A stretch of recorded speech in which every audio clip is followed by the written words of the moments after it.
Welcome to விதைகள் study centre. இன்னைக்கு நம்ம இந்த வீடியோல தமிழ்நாடு அரசோட 4 ஆண்டு சாதனைகள், அதாவது இப்போ பிரசண்டா இருக்க டிஎம்கே கவர்மெண்ட் வந்து நமக்கு 2021ல வந்து ஆட்சிக்கு வந்தாங்க. ஸோ வந்து லாஸ்ட் இயர் அவங்க 3 ஆண்டு சாதனை மலர்னு சொல்லிட்டு தனியா ஒரு மேகசினே ரிலீஸ் பண்ணாங்க. ஓகேவா? அதுல இருந்து நமக்கு வந்து அதுக்கப்புறம் வந்து எக்ஸாம்ஸ்ல வந்து நிறைய கொஸ்டின்ஸுமே வந்துச்சு. ஸோ வந்து நமக்கு கவர்மெண்ட் ரிலீஸ் பண்ற இந்த முக்கியமான டேட்டா எல்லாமே நம்ம வந்து எக்ஸாம் முன்னாடி ஒன்ஸ் படிச்சுக்கிறது நல்லது. அந்த பாயிண்ட் ஆஃப் வியூல இன்னைக்கு வந்து நம்ம 4 ஆண்டு சாதனைகள், எல்லாருக்கும் எல்லாம்னு சொல்ற இந்த தீம்ல இருக்க 4 ஆண்டு சாதனைகளை வந்து பார்க்க போறோம். அதுல வந்து நம்ம டைரக்டா இந்த பப்ளிகேஷன்ல என்ன இருக்கோ அதை மட்டும் பார்க்காம, இது ரிலவெண்டான இருக்க ஸ்டாட்டிக் டேட்டா என்ன, எக்ஸாம் பாயிண்ட் ஆஃப் வியூல மற்ற சப்ஜெக்ட்டுக்கும் சேர்த்து இது எப்படி யூஸ்ஃபுல்லா இருக்குன்றத ரொம்ப பிரீஃபாவே பட் எல்லாமே கவர் ஆகுற மாதிரி சேர்த்தே பார்த்துடலாம், குயிக்கா பார்த்துடலாம். ஓகே, ஸோ வந்து 7/5/2021 அன்னைக்கு தான் வந்து நமக்கு வந்து புது கவர்மெண்ட் போஸ்ட் கோவிட்டுக்கு அப்புறம் வராங்க. ஸோ வந்து போஸ்ட் கோவிட்டுக்கு அப்புறம் வந்தாலுமே அதுக்கப்புறம் ஃபர்ஸ்ட் வேவ் தான் முடிஞ்சிருந்துச்சு. அதுக்கப்புறம் வந்து தான் செகண்ட் வேவ் தேர்ட் வேவ்லாம் வந்துச்சு. ஸோ வந்து வித் டேட்டோட கொடுத்துருக்காங்க.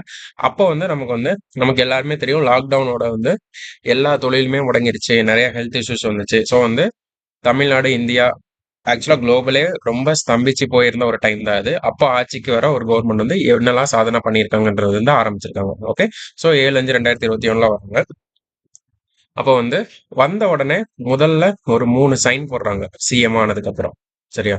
அந்த 3 சைன் என்னன்னா, கொரோனா பாதிப்பு நிவாரண நிதியா 4,000 எல்லாருக்குமே கொடுக்குறாங்க. ஆவின் பாலோட விலையை வந்து ரூ. 3 கம்மி பண்றாங்க. அதுக்கப்புறம் வந்து மகளிர் விடியல் பயணம். சரியா? ஸோ வந்து இந்த 3 திட்டத்தையுமே அப்போ வந்து லான்ச் பண்ணியிருக்காங்க. இதுதான் முதல் கையெழுத்து. இப்போ நமக்கு ஆல்ரெடி நிறைய டைம் வந்து மகளிர் விடியல் பயணத்துல இருந்து அதுக்கப்புறம் வந்து எல்லா டெஸ்ட்லயுமே எல்லா எக்ஸாம்ஸ்லயுமே கொஸ்டின்ஸ் கேட்டிருக்காங்க. ஸோ வந்து நம்ம அந்த மகளிர் விடியல் பயணம்னா என்ன, எங்க லான்ச் பண்ணாங்க அப்படின்னு சொல்லி பார்க்கணும். இப்போ பெனிஃபிஷியரி யாரெல்லாம் இருக்காங்க அதையும் சேர்ந்து பார்க்கணும். மாநில திட்டக்குழு இருக்கும்ல, அவங்க வந்து ஸ்டேட் பிளானிங் கமிஷன் வந்து அப்பப்போ பீரியாடிக்கா ஒரு ரிசர்ச் பண்ணி ஒரு ரிப்போர்ட் ரிலீஸ் பண்ணுவாங்க. அதுல வந்து முக்கியமா என்னென்ன ஸ்கீம்லாம் இருக்கும்னா, மகளிர் விடியல் பயணம் இருக்கும், புதுமை பெண் இருக்கும். அதுக்கப்புறம் வந்து இந்த மாதிரியான ஸ்கீம்ஸ்லாம் நமக்கு இருக்கிறதுனால நம்ம வந்து அதெல்லாமே நல்லா பார்த்துக்கணும். சரியா? அதோட அவுட்கம் என்ன அப்படின்னு சொல்லி ரிலீஸ் பண்ணுவாங்க. புதுமை பெண்ணோட திட்டத்தை பத்தி சொல்லியிருப்பாங்க, எவ்வளவு என்ரோல்மெண்ட் அதிகமா இருக்கு, பிஃபோர் ஆஃப்டர் இந்த திட்டம் இன்ட்ரடியூஸ் பண்ணதுக்கு அப்புறம் பெண்களோட பார்ட்டிசிபேஷன் எவ்வளவு அதிகமா இருக்கு, இள வயது திருமணங்கள் எவ்வளவு குறைஞ்சிருக்கு, பெண்கள் வந்து வேலைக்கு போற விகிதம் எவ்வளவு அதிகமா இருக்கு, அந்த மாதிரி இதெல்லாம் ரிலீஸ் பண்ணியிருப்பாங்க. ஸோ அதெல்லாம் நமக்கு both prelims and mains point of வியூல ரொம்ப முக்கியமான ஒரு ஏரியா. ஸோ வந்து இதெல்லாம் நமக்கு தேவையில்ல. 8.5 லட்சம் கேசஸ் வந்து ஃபர்ஸ்ட் ஃபேஸ்ல வந்துச்சு. அதுக்கப்புறம் செகண்ட் ஃபேஸ்ல 17 லட்சம். புரியுதா? அப்படியே டபுள் த அமௌண்டா 2வது ஃபேஸ்ல இவங்க ஆட்சி பொறுப்புல வந்துச்சு. அதை எப்படி சமாளிச்சாங்க அப்படின்றது தான் இதை சொல்லியிருப்பாங்க. ஆக்சிஜன் டிமாண்ட் வந்து அதிகமா இருக்கும். 150 கிலோ லிட்டர் பெர் டே தான் நார்மலா தேவை. ஆனா கொரோனா வந்ததுக்கு அப்புறம் அது 650 கிலோ லிட்டர் பெர் டேவா வந்திருக்கு. கிலோ லிட்டர் பெர் டேனா 1000 லிட்டர் ஒரு நாளைக்கு அப்படின்னு அர்த்தம். ஸோ அவ்வளோ ஆக்சிஜன் வந்து தட்டுப்பாடா இருந்துச்சு. அதுபோக கொரோனா வேக்சின்ஸும் நமக்கு வந்து தட்டுப்பாடா இருந்துச்சு. சில ஃபாரின் கண்ட்ரிஸ் கூட நம்ம புரிந்துணர்வு ஒப்பந்தம்லாம் போட்டோம். அதுக்கப்புறம் கோவிஷீல்டு, கோவேக்சின் எல்லாமே எல்லா மக்களுக்கும் கிடைக்கிற மாதிரி இலவசமா நமக்கு கவர்மெண்டே போட்டு விட்டாங்க. ஓகே, அதுக்கப்புறம் கோவிட் பெருந்தொற்று பரவலை கட்டுப்படுத்த எடுக்கப்பட்ட நடவடிக்கைகள். ஸோ இதெல்லாம் அதில் சொல்லியிருப்பாங்க. இதெல்லாம் ஆக்சுவலாக எக்ஸாம் பண்ணுறதுக்கு தேவையில்லை. ஓகே, ஜஸ்ட் என்னன்னா பார்த்துக்கோங்க. அதுக்கப்புறம் பொருளாதார வளர்ச்சி அப்படின்னா GSDP growth rate, cross state domestic product அப்படின்னு சொல்லுவாங்க. அதாவது மொத்த மாநில உள்நாட்டு உற்பத்தின்னு சொல்லுவாங்க. இப்போ வந்து நமக்கு பாருங்களேன், கோவிட் டைம்ல 0.07% தான் நமக்கு வந்து பொருளாதார வளர்ச்சி இருந்திருக்கு. அப்படின்னா 1% கூட இல்ல வளர்ச்சி. அதுக்கப்புறம் என்னன்னா, அதுக்கு அடுத்த வருஷமே பவுன்ஸ் பேக் ஆச்சு. லாக்டவுன் எல்லாமே ரிலீஸ் பண்ணாங்க. அப்போ வந்து 7.89 இருந்துச்சு. அடுத்து 8.13, அடுத்து 8.23. இப்போ பிரசண்டா இந்தியாவிலேயே நம்ம தான் அதிகமான பொருளாதார வளர்ச்சி, ஓகேவா? பொருளாதாரம் இல்ல, பொருளாதார வளர்ச்சி கொண்ட ஒரு மாநிலமா நம்ம இருக்கோம். 9.69. ஓகேவா? இந்த டேட்டா வந்து கேட்கலாம். ஏன்னா நமக்கு இந்த 8.13 டேட்டா ஆல்ரெடி டிஎன்பிஎஸ்சில கேட்டிருக்காங்க. ஸோ வந்து பொருளாதார வளர்ச்சி இப்ப பிரசண்டா 2024-25ல நம்ம தமிழ்நாட்டுக்கு எவ்வளவுனா 9.69. அதாவது கடந்த 10 ஆண்டுகள்லயே தமிழ்நாடு அடைந்த மிக உயர்ந்த வளர்ச்சி வந்து இந்த இவங்க ஆட்சி பொறுப்பேற்ற 4ஆம் ஆண்டுல தான் அச்சீவ் பண்ணியிருக்காங்க அப்படின்றத மென்ஷன் பண்ணியிருக்காங்க. புரியுதா? சோ வந்து இதுல இருக்க ஸ்டாட்டிக் டேட்டா என்ன? இப்போ வந்து ஜிடிபினா ஒரு நாட்டுக்கு ஃபுல்லா பாக்குறது, ஜிஎஸ்டிபினா நாட்டுக்குள்ள இருக்க ஒரு ஸ்டேட்டுக்கு பாக்குறது. அதாவது ஒரு பினான்சியல் இயர்ல ஒரு குறிப்பிட்ட நிதியாண்டுல அங்க உற்பத்தி செய்யப்பட்ட மொத்த பண்டங்கள் மற்றும் பணிகளின் சந்தை மதிப்பு. சரியா? டோட்டல் ப்ரொடியூஸ்டு குட்ஸ் அண்ட் சர்வீஸோட மார்க்கெட் வேல்யூ தான் பார்ப்பாங்க. ஸோ வந்து இதுக்கு ஃபார்முலா, இந்த ஃபார்முலாவும் டிஎன்பிஎஸ்சில இது முன்னாடி கேட்டிருக்காங்க. ஜிடிபியோட formula C plus I plus G plus X minus M. எக்ஸ்னா எக்ஸ்போர்ட், எம்னா இம்போர்ட், சினா கன்சப்ஷன், அதுக்கப்புறம் இன்வெஸ்ட்மெண்ட், அதுக்கப்புறம் கவர்மெண்ட் ஸ்பெண்டிங். சரியா? ஸோ வந்து இந்த ஃபார்முலா தான். சரியா? நுகர்வு செலவு, முதலீட்டு செலவு, அரசாங்க செலவு கூட நம்ம ஏற்றுமதியில இருந்து இறக்குமதியை கழிக்கணும், இல்லை இறக்குமதியில இருந்து ஏற்றுமதியை கழிக்கணும். நமக்கு எந்த வேல்யூ அதிகமோ அதுல இருந்து கழிப்பாங்க. அதாவது நிகர ஏற்றுமதி வந்து நமக்கு கிடைக்கும். ஸோ இது எல்லாத்தையுமே கூட்டினா நமக்கு வந்து நாமினல் ஜிடிபி வந்து கிடைக்கும். இதுவே ஒரு மாநிலத்துக்கு பண்ணா ஜிஎஸ்டிபின்னு சொல்லுவாங்க. இது புரிஞ்சுதா? அதுக்கப்புறம் ஏற்றுமதி வளர்ச்சி, அதாவது மெர்ச்சன்டைஸ் எக்ஸ்போர்ட் வேல்யூன்னு சொல்லியிருக்காங்களா? இந்த இடத்துல ஏற்றுமதினா நம்ம வந்து ரெண்டு விஷயத்த ஏற்றுமதி பண்ணலாம். ஒன்று குட்ஸ், இன்னொன்று சர்வீஸ். பண்டங்கள் மற்றும் பணிகளை வந்து நம்ம ஏற்றுமதி பண்ணலாம். இங்க மெர்ச்சன்டைஸ்ன்னு சொல்றதுனால நம்ம வந்து டேஞ்சிபிள் அப்படின்னா கண்ணுக்கு புலப்படுற ஒரு விஷயத்தை தான் சொல்லுவாங்க. கண்ணுக்கு எது புலப்படும்னா குட்ஸ் மட்டும்தான் புலப்படும், பண்டங்கள் மட்டும்தான் புலப்படும், பணிகள் வந்து புலப்படாது. ஸோ வந்து அதை தான் சொல்லியிருக்காங்க. இப்போ வந்து நமக்கு 2020-21, அதாவது இவங்க ஆட்சி பொறுப்பேற்கும் போது என்ன இருந்துச்சுன்னா வெறும் 26.15 பில்லியன் டாலர்ஸ். சரியா? பில்லியன் டாலர்ஸ் தான் இருந்துச்சு. இப்போ அது அப்படியே 52 மாறி இருக்கு. ஸோ கிட்டத்தட்ட டபுள் தி அமௌண்டா மாத்திருக்காங்க ஏற்றுமதியை, அதாவது பொருட்களின் ஏற்றுமதியை டபுள் தி அமௌண்டா மாத்திருக்காங்க. அதுதான் சொல்லியிருக்காங்க. சரியா? Physical goods produced in one country to sold to another. இப்போ வந்து நம்மளோட மெர்ச்சன்டைஸ் எக்ஸ்போர்ட் வேல்யூ எவ்வளவு இருக்குன்னா 52.07 பில்லியன் டாலர் இருக்கு. அடுத்து மின்னணு ஏற்றுமதி வளர்ச்சி, அதாவது எலக்ட்ரானிக் குட்ஸ் எக்ஸ்போர்ட் growth. இதுலயும் பாருங்க குட்ஸ் தான். சரியா? ஸோ வந்து என்னன்னா ஆக்சுவலா என்னன்னா சர்வீஸ்க்கும் குட்ஸுக்கும் ஒரு டிஃபரன்ஸ் இருக்கும். இப்போ சர்வீஸ்ன்றது வந்து சேவைத்துறைன்றது மிக கம்மியான ஆட்கள் போதும். சரியா? ஆனா அவுட்புட் நிறைய கொடுக்கலாம். ஆனா குட்ஸ் இருக்குல்ல, மேனுஃபேக்சரிங் உற்பத்தி துறை இல்ல இருக்குன்னா, தொழில் துறையில நிறைய மக்கள் வந்து வேலை பார்த்தாதான் நிறைய அவுட்புட் கிடைக்கும். இதுதான் அதோட கான்செப்ட். ஸோ வந்து நம்ம மக்களுக்கு அதிகமா வேலை வாய்ப்பு தர்றது எதுன்னா இந்த இரண்டாம் துறைன்னு சொல்லப்படுற தொழில்துறை தான் நமக்கு அதிகமான வேலை வாய்ப்பை தர்றாங்க. கம்பேரிட்டிவ்லி சர்வீஸ் செக்டரை விட சேவை துறையோட இரண்டாம் துறை தான் அதிகமாக வேலை வாய்ப்பு தராங்க. இப்போ இதுல இருந்து நம்ம என்ன புரிஞ்சுக்கலாம்னா எவ்வளவுக்கு எவ்வளோ அதிகமா டேஞ்சிபிள் குட்ஸ், அதாவது பொருட்கள் வந்து பண்டங்கள் வந்து அதிகமா நம்ம வந்து ஏற்றுமதி பண்றோமோ அவ்வளவு உற்பத்தி அதிகரிச்சிருக்குன்னு அர்த்தம். இப்போ அவ்வளவு உற்பத்தி அதிகரிச்சிருக்குன்னா அவ்வளவு மக்கள் வேலையில ஈடுபடுறாங்கன்னு அர்த்தம். அதுதான் அடுத்த சிலையில போட்டிருப்பாங்க. சரியா? இப்போ வந்து எலக்ட்ரானிக் குட்ஸ் எக்ஸ்போர்ட்ல எப்பவுமே டாப்ல இருக்க ஸ்டேட் வந்து இப்போ ரீசெண்டான இயர்ஸ்ல வந்து நம்ம தமிழ்நாடு தான் இருக்கும். ஓகேவா? 14.65 பில்லியன் டாலர்ல இருக்கும் எலக்ட்ரானிக் பொருள்ல மட்டுமே. ஓகே, அதான் சொல்லியிருப்பாங்க. நம்ம வந்து இவங்க டிஎம்கே பிரசண்டா இருக்க டிஎம்கே ஆட்சிக்கு வரப்ப வந்து நம்ம வந்து இவ்வளவுதான் இருந்தோம். 1.85 பில்லியன்ல இருந்து இப்போ 14.65, கிட்டத்தட்ட 14 மடங்கு வந்து அதிகமா அதிகரிச்சிருக்காங்க. ஓகே, அடுத்து வேலை வாய்ப்பு வளர்ச்சி, அப்புறம் நம்பர் ஆஃப் எம்ப்ளாயிஸ் இன் க்ரோர். எத்தனை கோடி மக்கள் வந்து தமிழ்நாட்டில் வேலைக்கு இருக்காங்கன்னா 2021 அந்த கோவிட் டைம்ல 2.9 கோடி மக்கள் தான் இருக்காங்க. இப்போ வந்து 3.87 கோடி மக்கள் வந்து தமிழ்நாட்டில் வேலை பார்க்குறாங்க. இதுல கவர்மெண்ட் மூலமா தேர்வு செய்யப்பட்ட ஆண்கள், அதாவது டிஎன்பிஎஸ்சி, டிஎன்யூஎஸ்ஆர்பி, எம்ஆர்பி, டெட், அந்த மாதிரி நிறைய கவர்மெண்ட் ஏஜென்சிஸ் இருக்குல்ல ரெக்ரூட்மெண்ட் பண்றதுக்கு, அது மூலமா இது வரைக்கும் 70,000 வரை தெரிவு பண்ணியிருக்காங்க. ஓகே, ரெக்ரூட்மெண்ட் பண்ணியிருக்காங்கன்னு சொல்ல வராங்க.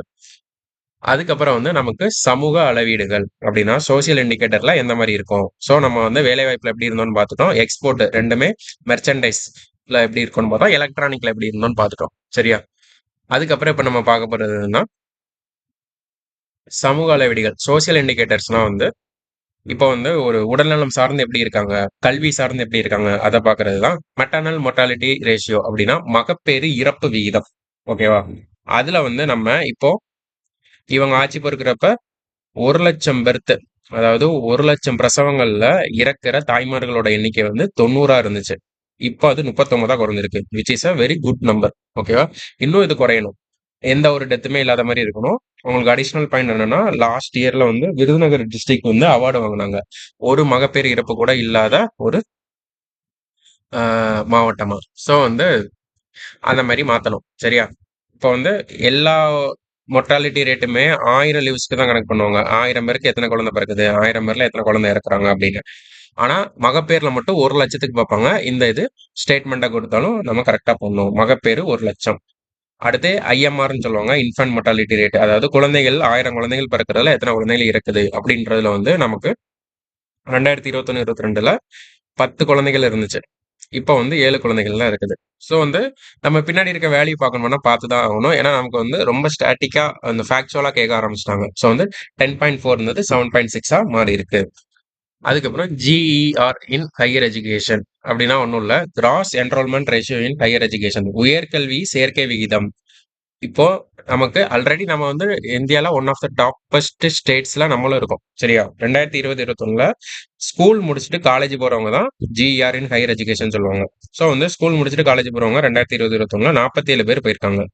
இப்போ பிரசண்டா 51.3 பேர் போறாங்க. சரியா? தமிழ்நாட்டுல இதுதான் 2023-24 ஸ்டாட்டிஸ்டிக்ஸ் படி இவ்வளவு. ஸோ வந்து இதுல ஒரு ஸ்டாட்டிக் பாயிண்ட் என்னன்னா, நமக்கு புதிய கல்விக் கொள்கை இருக்குல்ல, நம்ம தமிழ்நாடு வந்து அதை ஏத்துக்கல. New education policy 2020. இதுக்கு முன்னாடி கல்விக் கொள்கை எப்போ போட்டாங்க? 1968ல போட்டாங்க. அடுத்து 1986ல போட்டாங்க. அதுக்கு அடுத்து போட்ட கல்விக் கொள்கை வந்து 2020ல தான். எஜுகேஷன் பாலிசி கஸ்தூரி ரங்கன் தலைமையில வந்து ஒரு கமிட்டி ரெக்கமெண்ட் பண்ணி போட்டிருப்பாங்க.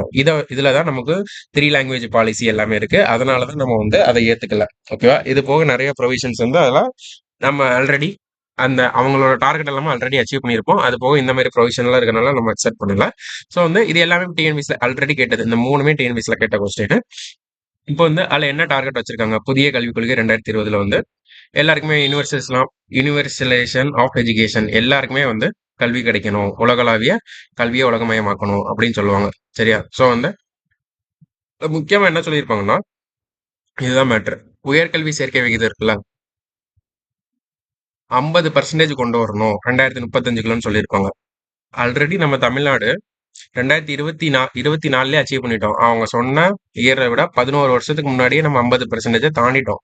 ஸோ நம்மளோட கவர்மெண்ட் என்ன ஆர்கியூ பண்றாங்கன்னா, டிஎன் கவர்மெண்ட், நாங்க தானே இதுல பயோனியரா இருக்கோம், நாங்க தான் ஆல்ரெடி அச்சீவ் பண்ணிட்டோம். ஸோ உங்களுக்கு வந்து ஒரு நல்ல மாடல் வேணும்னா நீங்க தமிழ்நாட்டு மாடலை ஃபாலோ பண்ணுங்கன்னு சொல்றாங்க. ஸோ இதெல்லாம் பொலிட்டிக்கல் கான்ட்ரவர்சியா நியூஸ்ல அடிக்கடி இருக்கா? ஸோ வந்து இந்த டேட்டாலாம் கேட்கறதுக்கு வாய்ப்பு அதிகமா இருக்கு.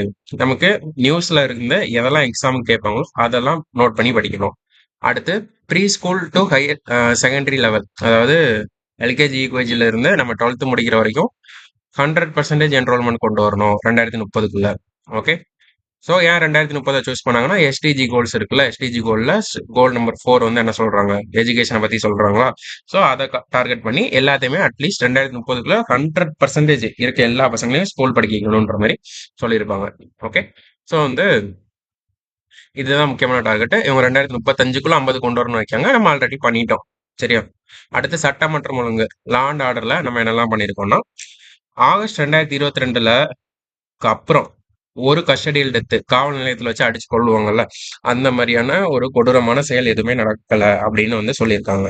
அதுக்கப்புறம் பெண்களுக்கு எதிரான குற்ற விகிதம் பெர் லேக் பாப்புலேஷன், அதாவது 1,00,000 பெண்கள் இருக்காங்கன்னா அவங்களுக்கு எதிரான குற்ற விகிதம் வந்து இந்தியால 66 நடக்குது. ஓகேவா? இந்தியால 1,00,000 பெண்கள்ல 66 பெண்கள் பாதிக்கப்படுறாங்க, 66.4. ஆனா தமிழ்நாட்டுல 24 தான் பாதிக்கப்படுறாங்க. ஸோ இதுவுமே கம்மி ஆகணும். சோர்ஸ் என்னன்னா, national crime record bureau, crime in India 2022ல சொல்லியிருக்காங்க. தேசிய குற்ற ஆவண காப்பகத்துல இருந்து எடுத்திருக்காங்க. ஸோ இந்த டேட்டா எங்க யூஸ் ஆகும்? ப்ரிலிம்ஸ்ல கேட்கலன்னா மெயின்ஸ்ல கேட்பான். சரியா? ஸோ மெயின்ஸ்ல நம்ம எழுதிக்கலாம், உமனை பத்தி வர்றதுல. ஸோ இதுவா அடுத்த அவுத்தார்னு சொல்லிட்டு ஒரு ஆர்கனைசேஷன், அவங்க வந்து என்னன்னா, பெண்கள் வேலை பார்க்கறதுக்கு சேஃபான சிட்டி எது அப்படின்றத வந்து ஒரு சர்வே எடுத்திருப்பாங்க. அதை ரிலீஸ் பண்ணியிருப்பாங்க. அதுல 2023ல சென்னை ஃபர்ஸ்ட், 2024ல சென்னை செகண்டா இருக்கும். ஓகேவா? ஸோ வந்து அந்த சர்வே படி ஒரு 100+ சிட்டிஸ் வந்து எடுத்துப்பாங்க. அந்த சிட்டிஸ் வந்து சென்னை வந்து டாப்ல இருக்கு. இதை வந்து தெரிஞ்சுக்கிட்டா போதும். அடுத்து கஞ்சா முதலிய பொருட்கள் எல்லாம் நம்ம வந்து தடை செய்யணும். கஞ்சா, போதை மாத்திரை இதெல்லாம் சொல்லிட்டு நம்மளோட ஃபார்மர் டிஜிபி சைலேந்திர பாபு வந்தோடனே கஞ்சா வேட்டைன்னு சொல்லிட்டு 2021 டிசம்பர்ல ஒரு திட்டம் கொண்டு வருவாங்க, கஞ்சா வேட்டைன்னு. ஓகேவா? ஸோ அது மூலமா கஞ்சா பொருட்களை வந்து புகையிலை பொருட்கள், போதை பொருட்கள்லாம் தடை பண்றதுக்காக, அதை யூஸ் பண்றவங்க படிக்கிறதுக்காக வச்சுட்டு இருப்பாங்க. இப்போ வந்து கஞ்சா வேட்டை 4.0 வரை வந்துருச்சு. ஸோ கஞ்சா வேட்டை வந்து 2021ல ஆரம்பிச்சாங்க. இது தெரிஞ்சா போதும். இது எதுல கேட்கலாம்? டிஎன் யூஎஸ்ஆர்பில கேட்கலாம். எஸ்ஏ எக்ஸாம் போறதுல அதுல கேட்க வாய்ப்பு நிறைய இருக்கு. அதுக்கப்புறம் இதெல்லாம் தமிழ்நாடு முன்னிலையில், தமிழ்நாடு எதுலதான் தமிழ்நாடு ஃபர்ஸ்டா இருக்காங்க, டாப்பா இருக்காங்க அப்படின்றத அதில் போட்டிருக்காங்க. சரியா? ஸோ வந்து ஹையஸ்ட் ஜிஎஸ்டிபி growth ரேட் நம்ம பார்த்தோமா 9.69%. அதுதான் மொத்த மாநில உற்பத்தி ரேட்டோட பொருளாதார வளர்ச்சியில நம்ம வந்து 9.69 இருக்கோம். இந்தியாவிலே நம்ம தான் ஃபர்ஸ்ட். அடுத்து social progress index 2022 by the economic advisory council government of India. So வந்து இது என்னன்னா சமூக முன்னேற்ற குறியீடு அப்படின்னு பொருளாதார ஆலோசனை குழு, நம்ம பிரதம மந்திரிக்கு இருக்க பொருளாதார ஆலோசனை குழுல இருந்து ஒரு ரிப்போர்ட் ரிலீஸ் பண்றாங்க. அதுலயே நம்ம டாப்ல இருக்கோம். ஸோ வந்து what is social progress index, அதாவது economic advisory council to the prime minister அவங்க தான் ரிலீஸ் பண்றாங்க. சரியா? இப்போ வந்து என்னன்னா சோசியல் ப்ராக்ரஸ் சமூகத்துல எந்த மாதிரியான முன்னேற்றங்கள் இருக்கு ஒவ்வொரு மாநிலத்திலையும் அப்படின்றத வந்து ரிலீஸ் பண்றாங்க. சரியா? அது வந்து ஒரு 3 பரிமாணங்களுக்கு கீழே ரிலீஸ் பண்றாங்க. 12 காம்பனன்ட் இருக்கு. அதாவது அடிப்படை மனித தேவைகள், அதுக்கப்புறம் ஃபவுண்டேஷன்ஸ் ஆஃப் வெல்பீயிங், ஒரு நலவாழ் வாழ்றதுக்கு என்னெல்லாம் தேவை, அடுத்து வாய்ப்புகள் எல்லாமே கிடைக்குதா, இந்த மாதிரி ஒரு முக்கியமான இதெல்லாம் சொல்றாங்க. சரியா? இப்போ நியூட்ரிஷன் கிடைக்கணும், தண்ணி கிடைக்கணும், உறைவிடம் கிடைக்கணும், ஒரு பாதுகாப்பு கிடைக்கணும், அடிப்படை அறிவை கிடைக்கிறதுக்கு அணுகக்கூடிய ஒரு நிலைமை இருக்கணும், தகவல் கிடைக்கணும், பரிமாற்றம் இருக்கணும், உடல் நலத்தோட இருக்கணும், சுற்றுச்சூழல் ஒரு தகுதி வாய்ந்ததா இருக்கணும் வாழ்றதுக்கு, அடுத்து தனிநபர் உரிமைகள் கிடைக்கணும், தனிப்பட்ட சுதந்திரம் கிடைக்கணும், உள்ளடக்கிய தன்மை இருக்கணும், மேம்பட்ட கல்வி அணுகல் இருக்கணும். ஸோ இது வந்து இப்படி எல்லாமே பார்த்து எந்தெந்த சிட்டிஸ் எப்படி இருக்காங்க, எந்தெந்த ஸ்டேட் எப்படி இருக்காங்கன்னு சொல்லுவாங்க. டயர் 1, டயர் 6, அதாவது அடுக்கு 1, அடுக்கு 6ன்னு பிரிச்சு வச்சிருப்பாங்க. டயர் 1ல இருக்குது ஹை சோசியல் ப்ராக்ரஸ், டயர் 6ல இருக்குது வெரி லோ சோசியல் ப்ராக்ரஸ். சரியா? இதுல வந்து டாப் பெர்ஃபார்மர் ஃபர்ஸ்ட் புதுச்சேரி, லட்சத்தீவு, கோவா எல்லாமே இருக்காங்களா. ஸோ வந்து 112 ஆஸ்பிரேஷனல் டிஸ்ட்ரிக்ட். ஆஸ்பிரேஷனல் டிஸ்ட்ரிக்ட்னா என்ன? லட்சிய மாவட்டங்கள் சொல்லுவாங்க, இல்லைன்னா முன்னேற்றம் தேவைப்படும் மாவட்டங்கள் சொல்லுவாங்க. நிதி ஆயோக் வந்து ஆஸ்பிரேஷனல் டிஸ்ட்ரிக்ட் ப்ரோக்ராம் சொல்லி ஒரு ப்ரோக்ராமே நடத்துறாங்க. ஸோ வந்து நம்ம கொஸ்டின் கேட்கலாம், ஆஸ்பிரேஷனல் டிஸ்ட்ரிக்ட் இல்லைன்னா ஆஸ்பிரேஷனல் பிளாக்ஸ், ஒன்றியங்கள் அதெல்லாம் யார் வந்து நடத்துறாங்க அப்படின்னு கேட்டால் நிதி ஆயோக் தான் அதோட ப்ரோக்ராம். சரியா? ஸோ வந்து இந்தியாவோட ரேங்க் பார்க்கணும். குளோபலா இந்தியாவோட ரேங்க் எவ்வளோன்னா 110 அவுட் ஆஃப் 169. சரியா? இந்தியாவோட ஸ்கோர் 60ல இருக்கு, வேர்ல்டோட ஆவரேஜ் 62 இருக்கு. ஸோ இது அதுக்கப்புறம் ரிலீஸ் பண்ணல, இந்த டேட்டா பார்த்துக்கோங்க. சோசியல் ப்ராக்ரஸ் இண்டெக்ஸ் சமூக முன்னேற்ற குறியீடுல வந்து இந்தியாவோட தர வரிசை வந்து 169ல 110வது இடம். இது மட்டும் தெரிஞ்சுட்டா போதுமானது. ஸோ வந்து நம்ம பார்த்தோமா எந்தெந்த மாநிலம் எவ்வளோ இருக்குன்னு. தமிழ்நாடு வந்து ரேங்க் 6ல இருக்கு, 63.33. இந்தியாவோட ரேங்க் 60.2. ஸோ அதுலயுமே நேஷனல் ஆவரேஜ் தேசிய சராசரியோட அதிகமாக இருக்கும். ஃபர்ஸ்ட் இருக்கிறது புதுச்சேரி, லட்சத்தீவு. ஓகே. அதுக்கப்புறம் வேற என்ன கொடுத்துருக்காங்கன்னா எக்ஸ் எலக்ட்ரானிக் குட்ஸ் எக்ஸ்போர்ட், இது அப்பவே பார்த்ததுதான். எக்ஸ்போர்ட் ப்ரிப்பேர்னஸ் இண்டெக்ஸ் அப்படின்னா ஒன்றும் கிடையாது, ஏற்றுமதி தயார் நிலை குறியீடுன்னு சொல்லுவாங்க. ஸோ வந்து ஏற்றுமதிக்கு ஏற்ற உகந்த சூழ்நிலையை ரெடி பண்ணி வைக்கிற மாநிலங்கள் இது. இதை யார் ரிலீஸ் பண்றா? ஏற்றுமதி தயார் நிலை குறியீடுனால நிதி ஆயோக் தான். ஸோ வந்து நமக்கு லாஸ்ட் எக்ஸாம்ல கேட்டிருந்தாங்க நிதி ஆயோக் ரிலீஸ் பண்ற இண்டெக்ஸ்ல இருந்து. ஸோ வந்து எந்த இண்டெக்ஸ்லாம் ரிலீஸ் பண்றாங்கன்னு தெரிஞ்சுக்கிட்டாலே நமக்கு ஈஸியா கொஸ்டின் போடுற மாதிரி தான் கேட்டிருந்தாங்க. ஏற்றுமதி தயார் நிலை குறியீடுமே நிதி ஆயோக் தான் பண்றாங்க. ஸோ வந்து இதுல ஃபர்ஸ்ட் 3 இருக்க மாநிலம்னா தமிழ்நாடு, மகாராஷ்டிரா, கர்நாடகா. சரியா? அடுத்து லெதர் அண்ட் டெக்ஸ்டைல் ப்ராடக்ட்ஸ்லயும் எக்ஸ்போர்ட் வேல்யூ நம்ம தான் ஆப்வியஸ்லி திருப்பூர் பெல்ட் இருக்கு, அடுத்து வேலூர், வாணியம்பாடி இவங்கெல்லாம் தோல் பொருட்களுக்கும், திருப்பூர் வந்து டெக்ஸ்டைலுக்கு இருக்கு. ஸ்டார்ட் அப் ரேங்கிங்னா ஒன்றும் இல்லை, புது தொழில் உருவாக்குறதுக்கு வந்து எந்த மாதிரியான ஒரு அணுகுமுறை இருக்கு. நிறைய ஸ்கீம்ஸ் கொண்டு வந்துட்டாங்க. டிஎன் ஸ்டார்ட் அப், அண்ணல் அம்பேத்கர் பிசினஸ் சாம்பியன் ஸ்கீம், அந்த மாதிரி நிறைய இருக்கு. ஸோ வந்து அதுல 2018ல இந்தியாலே நம்ம தான் லாஸ்ட்ல இருந்தோம். 2022ல இந்தியாலே நம்ம தான் ஃபர்ஸ்ட் இருக்கும். என்ன சொல்ல வராங்கன்னா இவங்க கவர்மெண்ட் வந்ததுக்கு அப்புறம் ஸ்டார்ட் அப் வந்து அதிகமா முக்கியத்துவம் கொடுத்துருக்காங்க. எஸ், அது உண்மைதான், நிறைய கொடுத்துருக்காங்க. அடுத்து highest percentage of women police officers in India. அதிகமான பெண் காவல் அதிகாரிகளை கொண்ட மாநிலம் எதுனா நம்ம தமிழ்நாடு தான். அடுத்து ஃபுட்வியர், காலணிகள் மற்றும் லெதர் ப்ராடக்ட்ஸோட மேனுஃபேக்சரிங்ல 38% கண்ட்ரிஸோட டோட்டல் ப்ரொடக்ஷன். அதாவது காலணிகள், தோல் பொருட்கள் இந்தியால 100 இருக்குன்னா அதுல 38 பொருள் வந்து தமிழ்நாட்டுல தயாரிச்சது. Highest number of government allopathy doctors இந்த கண்ட்ரி. மொத்தம் இது வரைக்கும் கவர்மெண்ட் அரசுல வேலை பார்க்குற அலோபதி படிச்ச டாக்டர், அதாவது எம்பிபிஎஸ் டாக்டர் இருக்காங்களா, இங்கிலீஷ் மெடிசன் படிச்சவங்க. ஸோ இருக்கிறதுலேயே அரசு மருத்துவர்கள் எம்பிபிஎஸ் முடிச்சவங்க அதிகமா இருக்க மாநிலம் தமிழ்நாடு தான். 20,416 பேர் இருக்காங்க. அடுத்து ஹையஸ்ட் ராம்சார் சைட்ஸ். ராம்சார் சைட்ஸ்னா என்ன? நமக்கு வந்து ஈரான்ல வந்து ராம்சார்னு ஒரு இடம் இருக்கு. ஓகேவா? அந்த ராம்சார்ன்ற இடத்துல 1971 பிப்ரவரி 2ல ஒரு ஒப்பந்தம் போடுறாங்க. ஈரநிலங்கள பாதுகாக்கணும், சதுப்பு நிலங்கள பாதுகாக்கணும் அப்படின்னு சொல்றதுதான் அதோட ஒரு அஜெண்டா. சரியா? அதான் ராம்சார் சைட்ஸ்ன்னு சொல்லுவோம். இப்போ வந்து அதோட பிப்ரவரி 2 இருக்கா? இந்த பிப்ரவரி 2ல சைன் போட்டாங்களா ராம்சார் சைட். அந்த டேவ தான் இப்ப நம்ம வந்து ஈரநில நாள் அப்படின்னு கொண்டாடுறோம். வெட்லாண்ட்ஸ் டே வந்து எப்போன்னா பிப்ரவரி 2. ஒவ்வொரு வருஷத்துக்கு ஒரு தீம் இருக்கும். மெயின்ஸுக்கு ப்ரிலிம்ஸுக்கு ரெண்டுக்குமே கேட்கலாம். சிலபஸ்ல டைரக்டாவே இருக்கு. சரியா? ஸோ வந்து இந்தியா வந்து எப்போ அதோட கான்ட்ராக்டிங் பார்ட்டியா மாறணும்னா இந்தியா எப்போ ஜாயின் பண்ணணும்னா 1971 பிப்ரவரி 2ல ஜாயின் பண்ணியிருக்காங்க. அந்த ஒப்பந்தம் கையெழுத்தாச்சா நம்ம அப்படியே ஒரு 11 வருஷத்துக்கு அப்புறம் 1 பிப்ரவரி 1982 வந்து சைன் பண்ணியிருக்கோம். ஸோ வந்து ராம்சார் சைட்ஸ் இந்தியாவில் எவ்வளோ இருக்கு? நம்ம சைன் பண்ணோமா அந்த இயர் நம்ம ஊர்ல இந்தியாவில் 26 தான் இருந்துச்சு. ஆனா அதுக்கப்புறம் வந்து நம்ம அதை பெருசா கண்டுக்கவே இல்லை. 2014 டு 22 வரை 49 தான் இருந்துச்சு. ஆனா பை 2025 டோட்டலா 89 ராம்சார் சைட்ஸ் இருக்கு. அப்படின்னா என்ன அர்த்தம்னா நம்ம வந்து அந்த ராம்சார் ஈரநிலங்களை வந்து அதிகமா பாதுகாக்க ஆரம்பிச்சிருக்கோம். என்வரன்மெண்டல் நோக்கி போறோம். அதுல என்ன ஹைலைட்னா இந்தியாலேயே அதிகமான ராம்சார் தலங்கள் இருக்குது தமிழ்நாட்டுல தான். மொத்தம் 20 தலங்கள் இருக்கு. ஓகேவா? அந்த 20ல ரீசெண்டா இருந்த என்னெல்லாம் படிச்சுக்கணும். சக்கரக்கோட்டை பறவைகள் சரணாலயம், தீர்த்தங்கள் பறவைகள் சரணாலயம். ஓகேவா? இது எல்லாமே இப்போ ரீசெண்டா வச்சது. அடுத்து கெச்சியோஸ் பால்ரி வந்து எங்க இருக்குன்னா சிக்கிமோட ஃபர்ஸ்ட் ராம்சார் தலம். அடுத்து உத்வா ஏரி ஜார்க்கண்டோட ஃபர்ஸ்ட் ராம்சார் தலம். ஸோ வந்து நமக்கு ப்ரிலிம்ஸ் மேட்ச் த ஃபாலோவிங்ல கேட்கலாம். ஏன்னா இதெல்லாம் அந்த ஸ்டேட்ல இப்போ ரீசெண்டா இந்த இயர் அறிவிச்சது. அந்த ஸ்டேட்டோட ஃபர்ஸ்ட் தலங்களும் இதுதான் அப்படின்றப்ப வந்து கேட்கலாம். ஓகேவா? அடுத்து 2025ல நமக்கு வந்து 20 தலங்கள் தமிழ்நாட்டில் இருக்கு. ஓகேவா? கோடியக்கரை, பூந்தங்குளம், அதுக்கப்புறம் கரிக்கிள்ளி, பள்ளிக்கரணை, பிச்சாவரம், கல்ஃப் ஆஃப் மன்னர், வேம்பனூர், வெள்ளோடு, வேடந்தாங்கல். ஸோ வந்து இந்த மாதிரி இருக்கா? தீர்த்தங்கல், சக்கரக்கோட்டை இதெல்லாம் ரீசெண்டாக ஆட் பண்ணது. இந்த கழுவேலி ஆட் பண்ணாங்களா? இது அந்த ஏரியா எக்ஸாம்ல கேட்டிருந்தாங்க. ஸோ வந்து Nanjarayan, Kazhuveli, Longwood Shola reserve forest, Karaivetti. So வந்து இதெல்லாமே நம்ம வந்து எப்படி படிப்போம்னா பறவைகள் சரணாலயத்திலையும் படிப்போம். அதே இது வெட்லேண்ட்லயும் படிக்கிறோம். ராம்சார் தலமாவும் படிக்கிறோம். புரியுதா? ஸோ வந்து நமக்கு ஒரே கல்லுல ரெண்டு மாங்கான்ற மாதிரி இது எந்த ஊர்ல இருக்கு அப்படின்றது தெரிஞ்சுக்கிட்டா போதும். சரியா? வேடந்தாங்கல் பறவைகள் சரணாலயம் தான் 1936 5 அந்த 30ஸ்லயே எக்ஸாக்ட் இயர் மறந்துருச்சு. அது பார்த்துக்கோங்க. நம்ம தமிழ்நாட்டோட முதல் பறவைகள் சரணாலயம் வேடந்தாங்கல் பறவைகள் சரணாலயம் தான். சரியா? 1930களில் ஓப்பன் பண்ணியிருப்பாங்க. அடுத்து ராம்சார் தலங்கள் வந்து மொத்தம் 20 இருக்கா? இது வந்து டிஎன் வெட்லேண்ட் மிஷன் ஒன்று உண்டு. தமிழ்நாடு ஈரநில இயக்கம்னு சொல்லிட்டு ஒரு இயக்கத்தை ஆரம்பிச்சிருப்பாங்க இந்த கவர்மெண்ட் வந்ததுக்கு அப்புறம். அதுல வந்து என்ன பண்ணியிருப்பாங்கன்னா இந்த மாதிரி ஈரநிலங்கள்லாம் பாதுகாக்கணும். ஒரு 100 ஈரநிலங்களாச்சும் பாதுகாக்கணும் அப்படின்னு சொல்லிட்டு சொல்லியிருப்பாங்க. இப்போ ராம்சாரால அங்கீகரிக்கப்பட்ட தலங்கள் வந்து 20. அந்த 20 தான் இது. சரியா? அடுத்து இஸ்ரோ வெட்லண்ட்ஸ். அதாவது இஸ்ரோ வந்து அவங்களோட ஜிஏஎஸ் இருக்குல்ல, ஜியோகிராபிக்கல் இன்ஃபர்மேஷன் சிஸ்டம். போன தடவை குரூப் ஒன்ல கேட்டிருந்தாங்களா இதோட இது.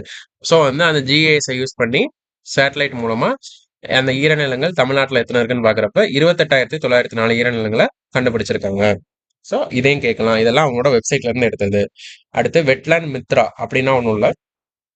இது வந்து வெட்லேண்ட்னா ஈரநிலங்கள், சதுப்பு நிலங்கள். மித்ரானா நண்பர்கள். ஸோ வந்து 7031 பேர் ரிஜிஸ்டர் பண்ணியிருக்காங்க. இதுல வந்து ஒரு வாலண்டியரா ஒரு ஆர்கனைசேஷனோ ஒரு தனிநபரோ வந்து நம்ம ரிஜிஸ்டர் பண்ணிக்கலாம். ரிஜிஸ்டர் பண்ணிட்டு அந்த ஈரநிலங்களை பாதுகாக்கிற இயக்கத்துல நம்மளும் இணையலாம். அதை தான் எல்லாம் சொல்லியிருக்காங்க.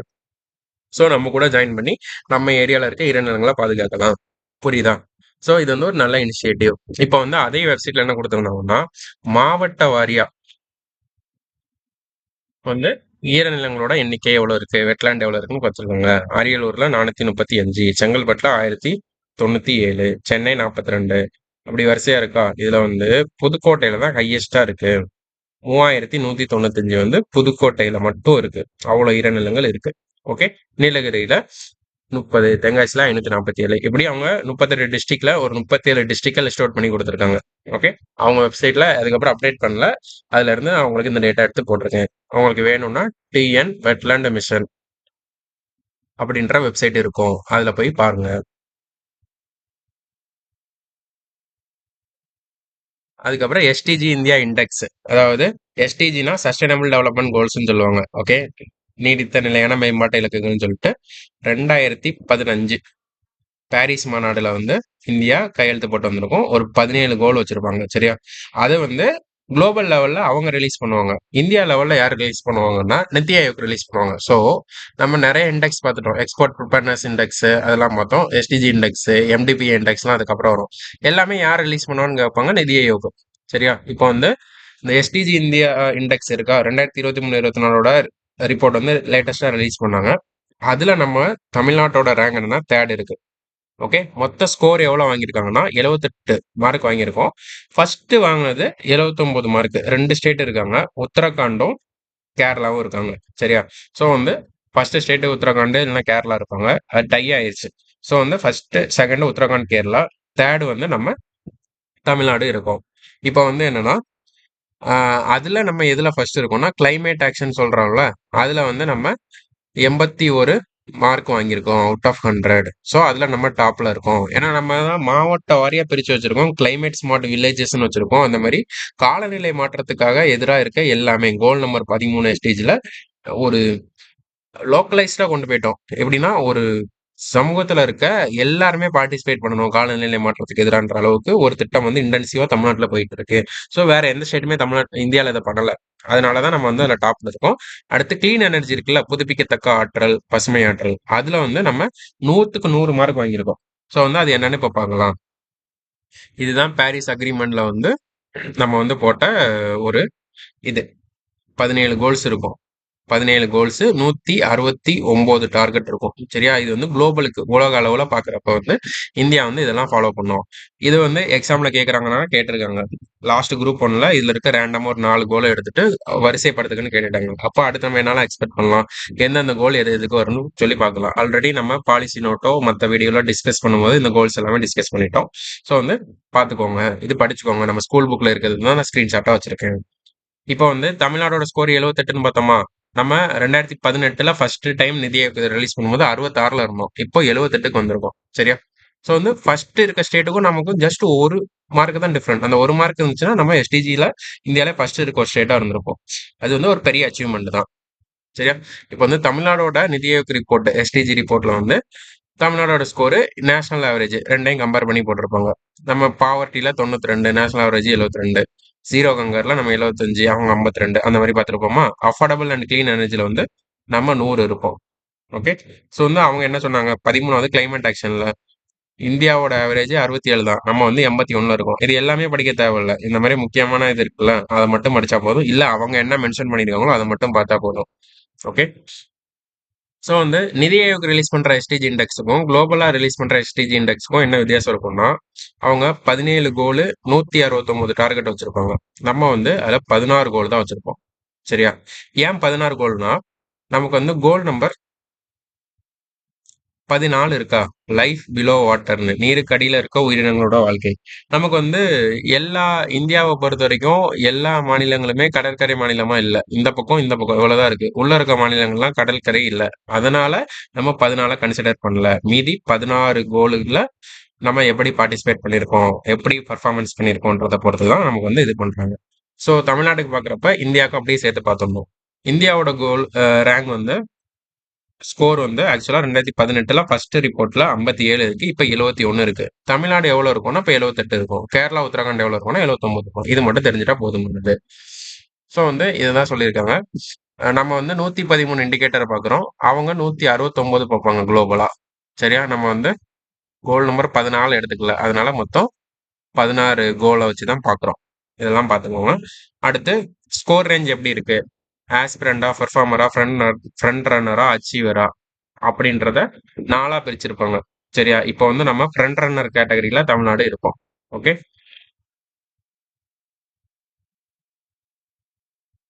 ஸோ வந்து என்னன்னா இந்த டேட்டால 0 to 49 காம்போசிட் ஸ்கோர் இருந்துச்சுன்னா ஆஸ்பிரண்ட். இப்போ நமக்கு வந்து இந்தியால எந்த மாநிலமுமே ஆஸ்பிரண்ட்ல இல்ல, அச்சீவர்ல இல்ல. ஒருவேளை உங்களுக்கு ஸ்டேட்மெண்ட்ல இது ஆஸ்பிரண்ட்ல வருது, இது அச்சீவர்ல வருதுன்னு சொன்னா கிடையாது. எல்லாமே பெர்ஃபார்மரும் ஃப்ரண்ட் ரன்னரா தான் வரும். 50 to 64, 65 to 99ல வரும். ஓகே, இந்தியாவோட ரேங்க் இது எல்லாமே அப்ப பார்த்தது தான். ஃபர்ஸ்ட் கேரளா, அப்புறம் உத்தராகண்ட் எல்லாமே இருக்காங்க. ஓகே, லோவஸ்ட் பெர்ஃபார்மர் யாருன்னா பீகார், ஜார்க்கண்ட் இருக்காங்க. நல்ல இம்ப்ரூவ்மெண்ட் கொடுக்கறது உத்தரப்பிரதேஷ், ஜம்மு காஷ்மீர், உத்தராகண்ட்லாம் நல்ல இம்ப்ரூவ்மெண்ட் கொடுக்குறாங்க. அதெல்லாம் சொல்லியிருக்காங்க. அதெல்லாம் நமக்கு ஜஸ்ட் பார்த்துக்கிட்டா போதுமானது. அடுத்து 2வது இடம் முன்னிலையில் தமிழ்நாடு அப்படின்னு பாக்குறப்ப சஸ்டைனபிள் டெவலப்மெண்ட் கோல்ஸ் இந்தியால நம்ம வந்து 2வது இடம். ஆக்சுவலா 3வது இடம். சரியா? ஃபர்ஸ்ட் உத்தரகாண்ட், கேரளா இருப்பாங்களா, டை ஆனதுனால நம்ம செகண்ட் பிளேஸ் அப்படி சொல்லியிருக்காங்க. அப்புறம் 69 ப்ராடக்ட்டுக்கு வந்து ஜிஐ டேக் புவிசார் குறியீடு வாங்கியிருக்கோம். அப்புறம் காற்றாலை உற்பத்தினாலே தெரியும் நம்ம தமிழ்நாடு தான் டாப்ல இருக்கோம், அதை சொல்லியிருக்காங்க. டொமஸ்டிக் டூரிஸ்ட் விசிட்டர்ஸ் சுற்றுலா பயணிகள் வந்து வர்றதுலேயே நம்ம டாப்ல இருக்கோம். அதுக்கப்புறம் தமிழ்நாடு பாவர்ட்டி ரேட்டு, தமிழ்நாடோட வறுமை வந்து கம்மியாயிருக்கு. ஹெட் கவுண்ட் ரேஷியோன்னா நமக்கு வந்து எவ்வளவு பேர் வறுமையில இருக்காங்கன்னா 1.43 பேர் தான் வறுமையில இருக்காங்க. ஆனா இந்தியால எவ்வளவு பேர் இருக்காங்கன்னா 11.28 இருக்காங்க. இந்த ரிப்போர்ட்டை ரிலீஸ் பண்றது யாரு? எம்டிபிஏ ரிப்போர்ட் ஆஃப் இந்தியா அப்படின்னு பாக்குறப்ப வந்து மல்டி டைமென்ஷனல் பாவர்ட்டி இண்டெக்ஸ், பல பரிமாண வறுமை குறியீடு. ஓகே, எல்லாமே சிலபஸ்ல டைரக்டா இருக்க டாபிக். சரியா? அதுல வந்து நமக்கு ஹெட் கவுண்ட் ரேஷியோ எவ்வளவு இருக்கு? 1.43.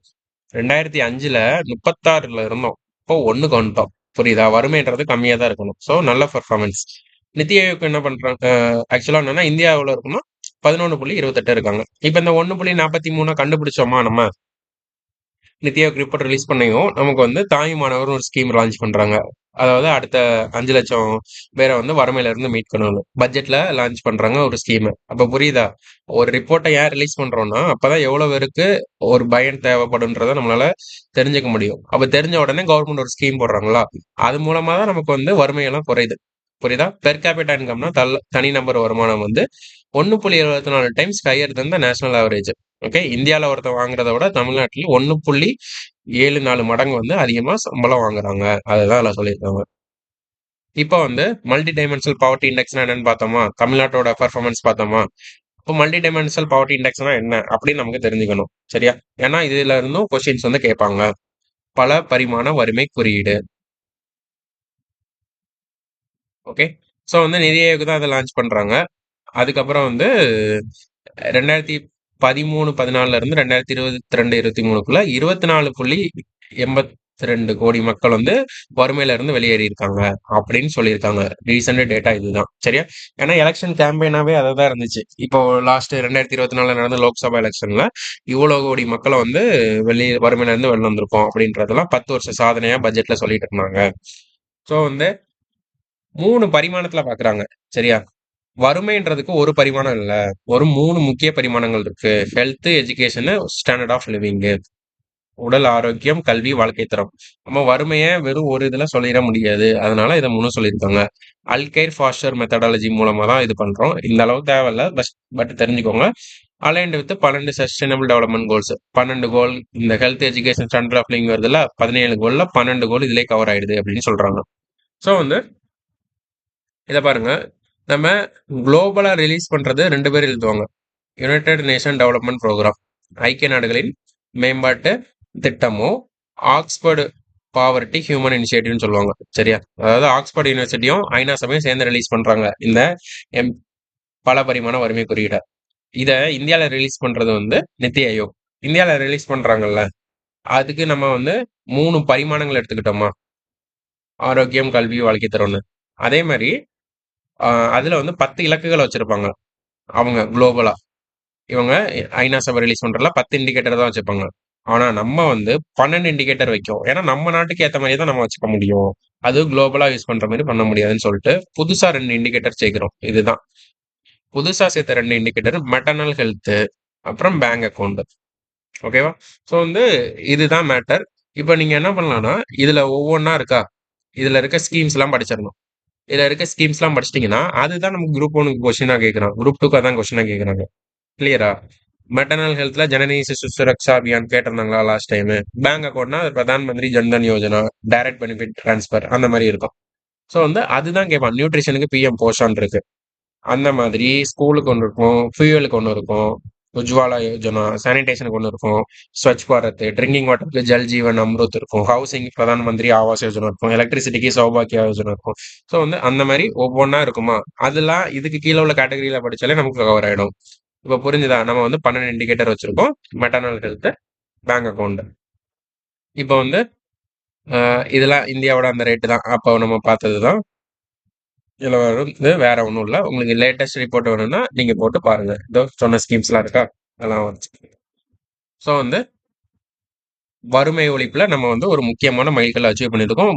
ஒவ்வொரு பட்ஜெட்லயும் அதை மென்ஷன் பண்ணியிருக்காங்க. இப்போ வந்து தொழில்துறையில என்னெல்லாம் பண்ணியிருக்கோம் அப்படின்றப்ப இந்தியாவில் அதிக எண்ணிக்கையில் செயல்படும் தொழிற்சாலைகள் தமிழ்நாட்டுல இருக்கு. அதிக தொழிற்சாலை பணியாளர்கள் இங்கதான் இருக்காங்க. இந்தியாவில் தொழிற்சாலைகளில் பணிபுரியும் பெண் பணியாளர்களில் தமிழ்நாட்டின் பங்களிப்பு 41%. அதாவது இண்டஸ்ட்ரியை மட்டும் நீங்க எடுத்துக்கணும். ஐடி எடுக்கக்கூடாது, வேற எதுவுமே எடுக்கக்கூடாது. இண்டஸ்ட்ரியை மட்டும் எடுத்து அதுல வந்து 100 பெண்கள் வேலை பார்க்குறாங்கன்னா அதுல 41 பெண்கள் தமிழ்நாட்டுல இருந்து தான் வேலைக்கு போறாங்க. அப்படின்றது ஹியூஜ் அமௌண்ட் தான். பட் வந்து இது இன்னும் கூடணும். ஓகேவா? ஸோ வந்து பெண்களோட பங்கேற்பு அதிகமா இருக்க தான் நாட்டோட ஜிடிபி அதிகமா வளரும். ஓகே. ஸோ வந்து 41% பெண்கள் தான் பார்ட்டிசிபேட் பண்றாங்க. ப்ரிலிம்ஸ் ஆர் மெயின்ஸ்ல ரொம்ப முக்கியமான டேட்டா. அடுத்து growth நம்பர் ஆஃப் ஃபேக்டரிஸ், அதாவது நம்பர் ஆஃப் தொழிற்சாலைகளின் எண்ணிக்கை. ஓகே. இது வந்து ஒவ்வொரு வருஷமும் எவ்வளவு கோடி இருக்கு, 52,614 தொழிற்சாலைகள் இருக்கு அப்படின்றத சொல்லியிருக்காங்க. அடுத்து உலகளவிய திறன் மையங்கள், குளோபல் கேப்பபிலிட்டி சென்டர்ஸ் அப்படின்னு வந்து சொல்லியிருக்காங்க. ஓகே. ஸோ வந்து குளோபல் கேப்பபிலிட்டி சென்டர்ஸ் அப்படின்னா என்னன்னா,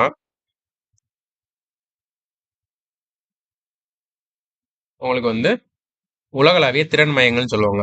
ஒன்றும் இல்லை, நிறைய எம்என்சிஸ் இருக்கும்ல. இப்போ வந்து இந்தியா இருக்கு, இது இது வந்து யூஎஸ்ஏ, யூகே, அந்த மாதிரி நிறைய கண்ட்ரிஸ்லாம் இருக்கும். ஸோ வந்து அந்த எம்என்சியோட கம்பெனிலாம் இங்கே வச்சிருப்பாங்கல்ல, அந்த கம்பெனிஸோட ஆஃப் ஷோர் ஆர் நியர் ஷோர்னா நம்மளோட ஃப்ரெண்ட்லி நேஷன் அந்த மாதிரி சொல்லுவாங்க. சரியா? ஸோ வந்து அவங்களோட பேரண்ட் கம்பெனி இருக்கும்ல, இப்போ ஐபோனோட பேரண்ட் கம்பெனி யூஎஸ்ல இருக்கும். அவன் வந்து இங்க ஒரு பிரான்ச் ஓபன் பண்ணி அங்க அவன் வந்து ஆளை ரிக்ரூட் பண்ண வந்து அவனுக்கு வந்து லேபரோட காஸ்ட் அதிகமா இருக்கும். அங்க இருக்க அமெரிக்கன் பீப்புள்ஸ் வந்து அதிகமான சேலரி கேட்பாங்க. பட் இந்தியா கம்பேர் பண்ணும்போது இந்தியால வந்து அவனுக்கு வந்து ஓபன் பண்றதுக்கு வந்து சேலரி எல்லாமே கம்மியா கொடுத்தா போதும், இன்வெஸ்ட்மெண்ட்டும் கம்மி. ஸோ வந்து அவனோட பிரான்ச் எங்க ஒன்று ஓபன் பண்ணுவான். அதான் குளோபல் கேப்பபிலிட்டி சென்டர்னு சொல்லுவாங்க. சரியா? அதுல என்ன பண்ணுவான்னா IT, finance, HR, R and D, BPO இந்த வேலையெல்லாம் பண்ணுவாங்க. ஓகே. இதனால அவங்களுக்கு காஸ்ட் கம்மியாகும். நமக்கு என்ன பெனிஃபிட்னா, அவனோட கம்பெனி இங்க வருதா, அப்போ எஃப்டிஐ உள்ள வருமா, அந்நிய நேரடி முதலீடு உள்ள வருது. அது போக இங்க இருக்க நம்ம மக்களுக்கும் வேலை வாய்ப்பு கிடைக்குது. இதுதான் குளோபல் கேப்பபிலிட்டி சென்டர்ஸ். அது வந்து கூடியிருக்கான். சரியா? சென்னையில வந்து 24.5% இந்த மாதிரி ஒவ்வொரு கண்ட்ரியா ஒவ்வொரு ஸ்டேட்டா பாக்குறப்ப வந்து சென்னை தான் டாப்ல இருக்கும் அப்படின்னு சொல்லியிருக்காங்க. ஓகே. 94,121. நமக்கு அப்புறம் தான் மும்பை வராங்க, புனே வராங்க, ஹைதராபாத், பெங்களூர்லாம் அதுக்கப்புறம் தான் வராங்க. சரியா? ஸோ வந்து இது ஒரு முக்கியமான ஒரு data. Global global capability centre, உலகளாவிய திறன் மையங்கள்ல தமிழ்நாடு தான் டாப்ல இருக்கு. அதுவும் சென்னை தான். ஓகே.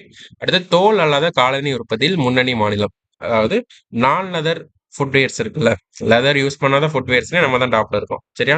ராணிப்பேட்டை, விழுப்புரம், கள்ளக்குறிச்சி, பெரம்பலூர், அரியலூர், கரூர். இந்த அரியலூர்லலாம் இப்போ ரீசெண்டாக தான் ஓப்பன் பண்ணாங்க. சரியா? Dean shoes. ஸோ அதெல்லாம் கேட்கலாம். ஆக்சுவலாக என்னன்னா, இப்போ ரீசெண்டாக வந்த எக்ஸாம்ஸ்லலாம் என்ன பண்ணியிருக்காங்கன்னா, ஒரு பிரைவேட் கம்பெனியை வச்சே கொஸ்டின் கேட்குறாங்க. ஈவன் மைக்ரோசாஃப்ட் வந்துச்சு, ஃப்ளிப்கார்ட் வந்துச்சு, பிலிப்ஸ் வந்துச்சு. ஸோ வந்து அந்த மாதிரி இருக்கா, அப்போ இதை கூட கேட்கலாம். இப்போ ரீசெண்டாக பண்ண இனிஷியேட்டிவ்னால மேட்ச் த ஃபாலோவிங்ல எந்தெந்த கம்பெனி எங்கெங்க ஓப்பன் பண்ணியிருக்காங்க அப்படின்னும் கேட்குறோம்.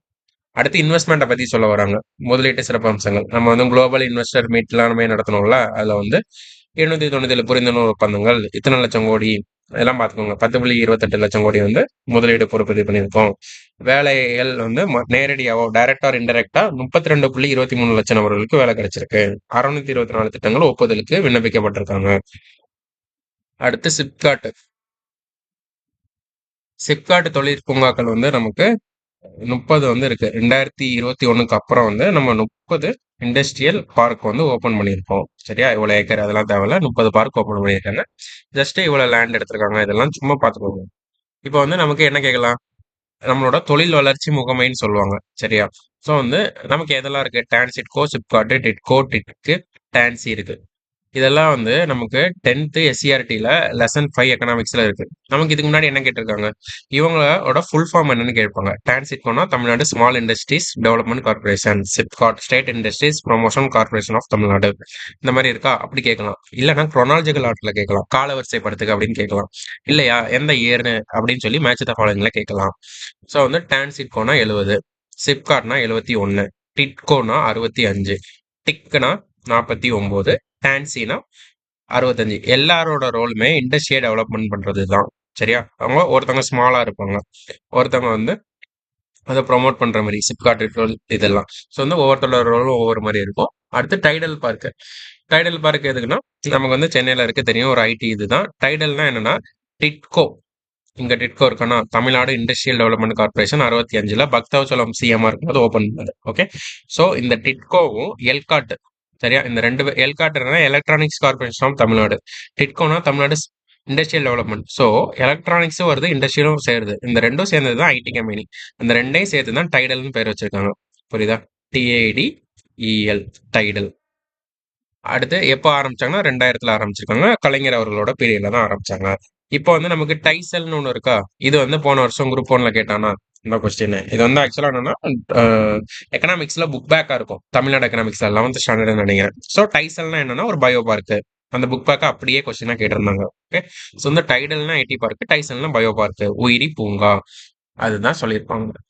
இப்போ டைடல் பார்க் எங்கெல்லாம் யூஸ் பண்ணியிருக்காங்க, அதாவது mini Tidel park, neo Tidel பார்க்னு குட்டி குட்டி டைடல் பார்க்கா இப்போ ஓப்பன் பண்ண ஆரம்பிச்சிட்டாங்க. ஏன்னா சிட்டிக்கு ஏற்ற மாதிரி பண்ணணும்னு சொல்லிட்டு. ஸோ விழுப்புரத்துல தான் first mini Tidel park open பண்ணியிருப்பாங்க. ஓகே. டைடல் நியோ பட்டாபிராமன், திருச்சி, சேலம், மதுரை, தஞ்சாவூர் இங்கெல்லாம் டைடல் பார்க் வச்சிருக்காங்க. அடுத்து ஃபாக்ஸ்கான் தொழிலாளர் குடியிருப்பு. ஸோ வந்து வேலை பார்க்குறவங்களுக்கு வந்து தங்கணும் அப்படின்னு சொல்லிட்டு இதெல்லாம் பண்ணியிருக்காங்க. நுதிநுட்ப கோபுரம், நுதிநுட்ப நகரம் அப்படிலாம் ஓப்பன் பண்ணியிருக்காங்க. ஜஸ்ட் பார்த்துக்கோங்க. ஸோ வந்து இந்த ஆக்சுவலா என்னென்ன பாலிசிலாம் நாங்க ரிலீஸ் பண்றோம் அப்படின்னு சொல்லி போட்டிருக்காங்க. சரியா? இதை வந்து இயர் கேட்கலாம் பாலிசி. ஏன்னா நமக்கு வந்து கல்விக் கொள்கையெல்லாம் எந்த இயர் ரிலீஸ் பண்ணாங்கன்னு டைரக்டாவே குரூப் 4 கொஸ்டின் வருது. ஸோ குரூப் 4 லெவலில் பார்க்குறப்ப இயர் கேட்கலாம்.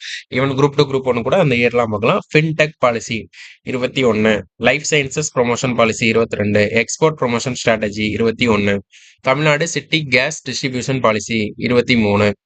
ஓகே. ஸோ இந்த மாதிரி பாலிசிலாம் இருக்கா, இதெல்லாம் ஜஸ்ட் ஸ்கிரீன்ஷாட் எடுத்துக்கோங்க. இல்லைனா இந்த பிடிஎஃப் வந்து உங்களுக்கு டிஸ்கிரிப்ஷன்ல இருக்கும், எடுத்து பார்த்துக்கோங்க. ஓகேவா? ஸோ வந்து நீங்க நல்லா பாருங்களேன், இவங்க எதெல்லாம் பாலிசி ரிலீஸ் பண்ணியிருப்பாங்களோ அதுலலாம் நம்ம டாப்ல வந்திருப்போம். ஸோ பாலிசினா என்ன? பேசிக்கா அது வந்து ஒரு கொள்கை. அந்த பாலிசியை பேஸ் பண்ணி தான் நம்ம வந்து அந்த துறையை வந்து மேலே கொண்டு போகிறோம். அதுக்கு நம்ம என்ன பண்ணுவோம்? ஸ்கீம்ஸ் போடுவோம், திட்டங்கள் போடுவோம், சட்டங்கள் போடுவோம்.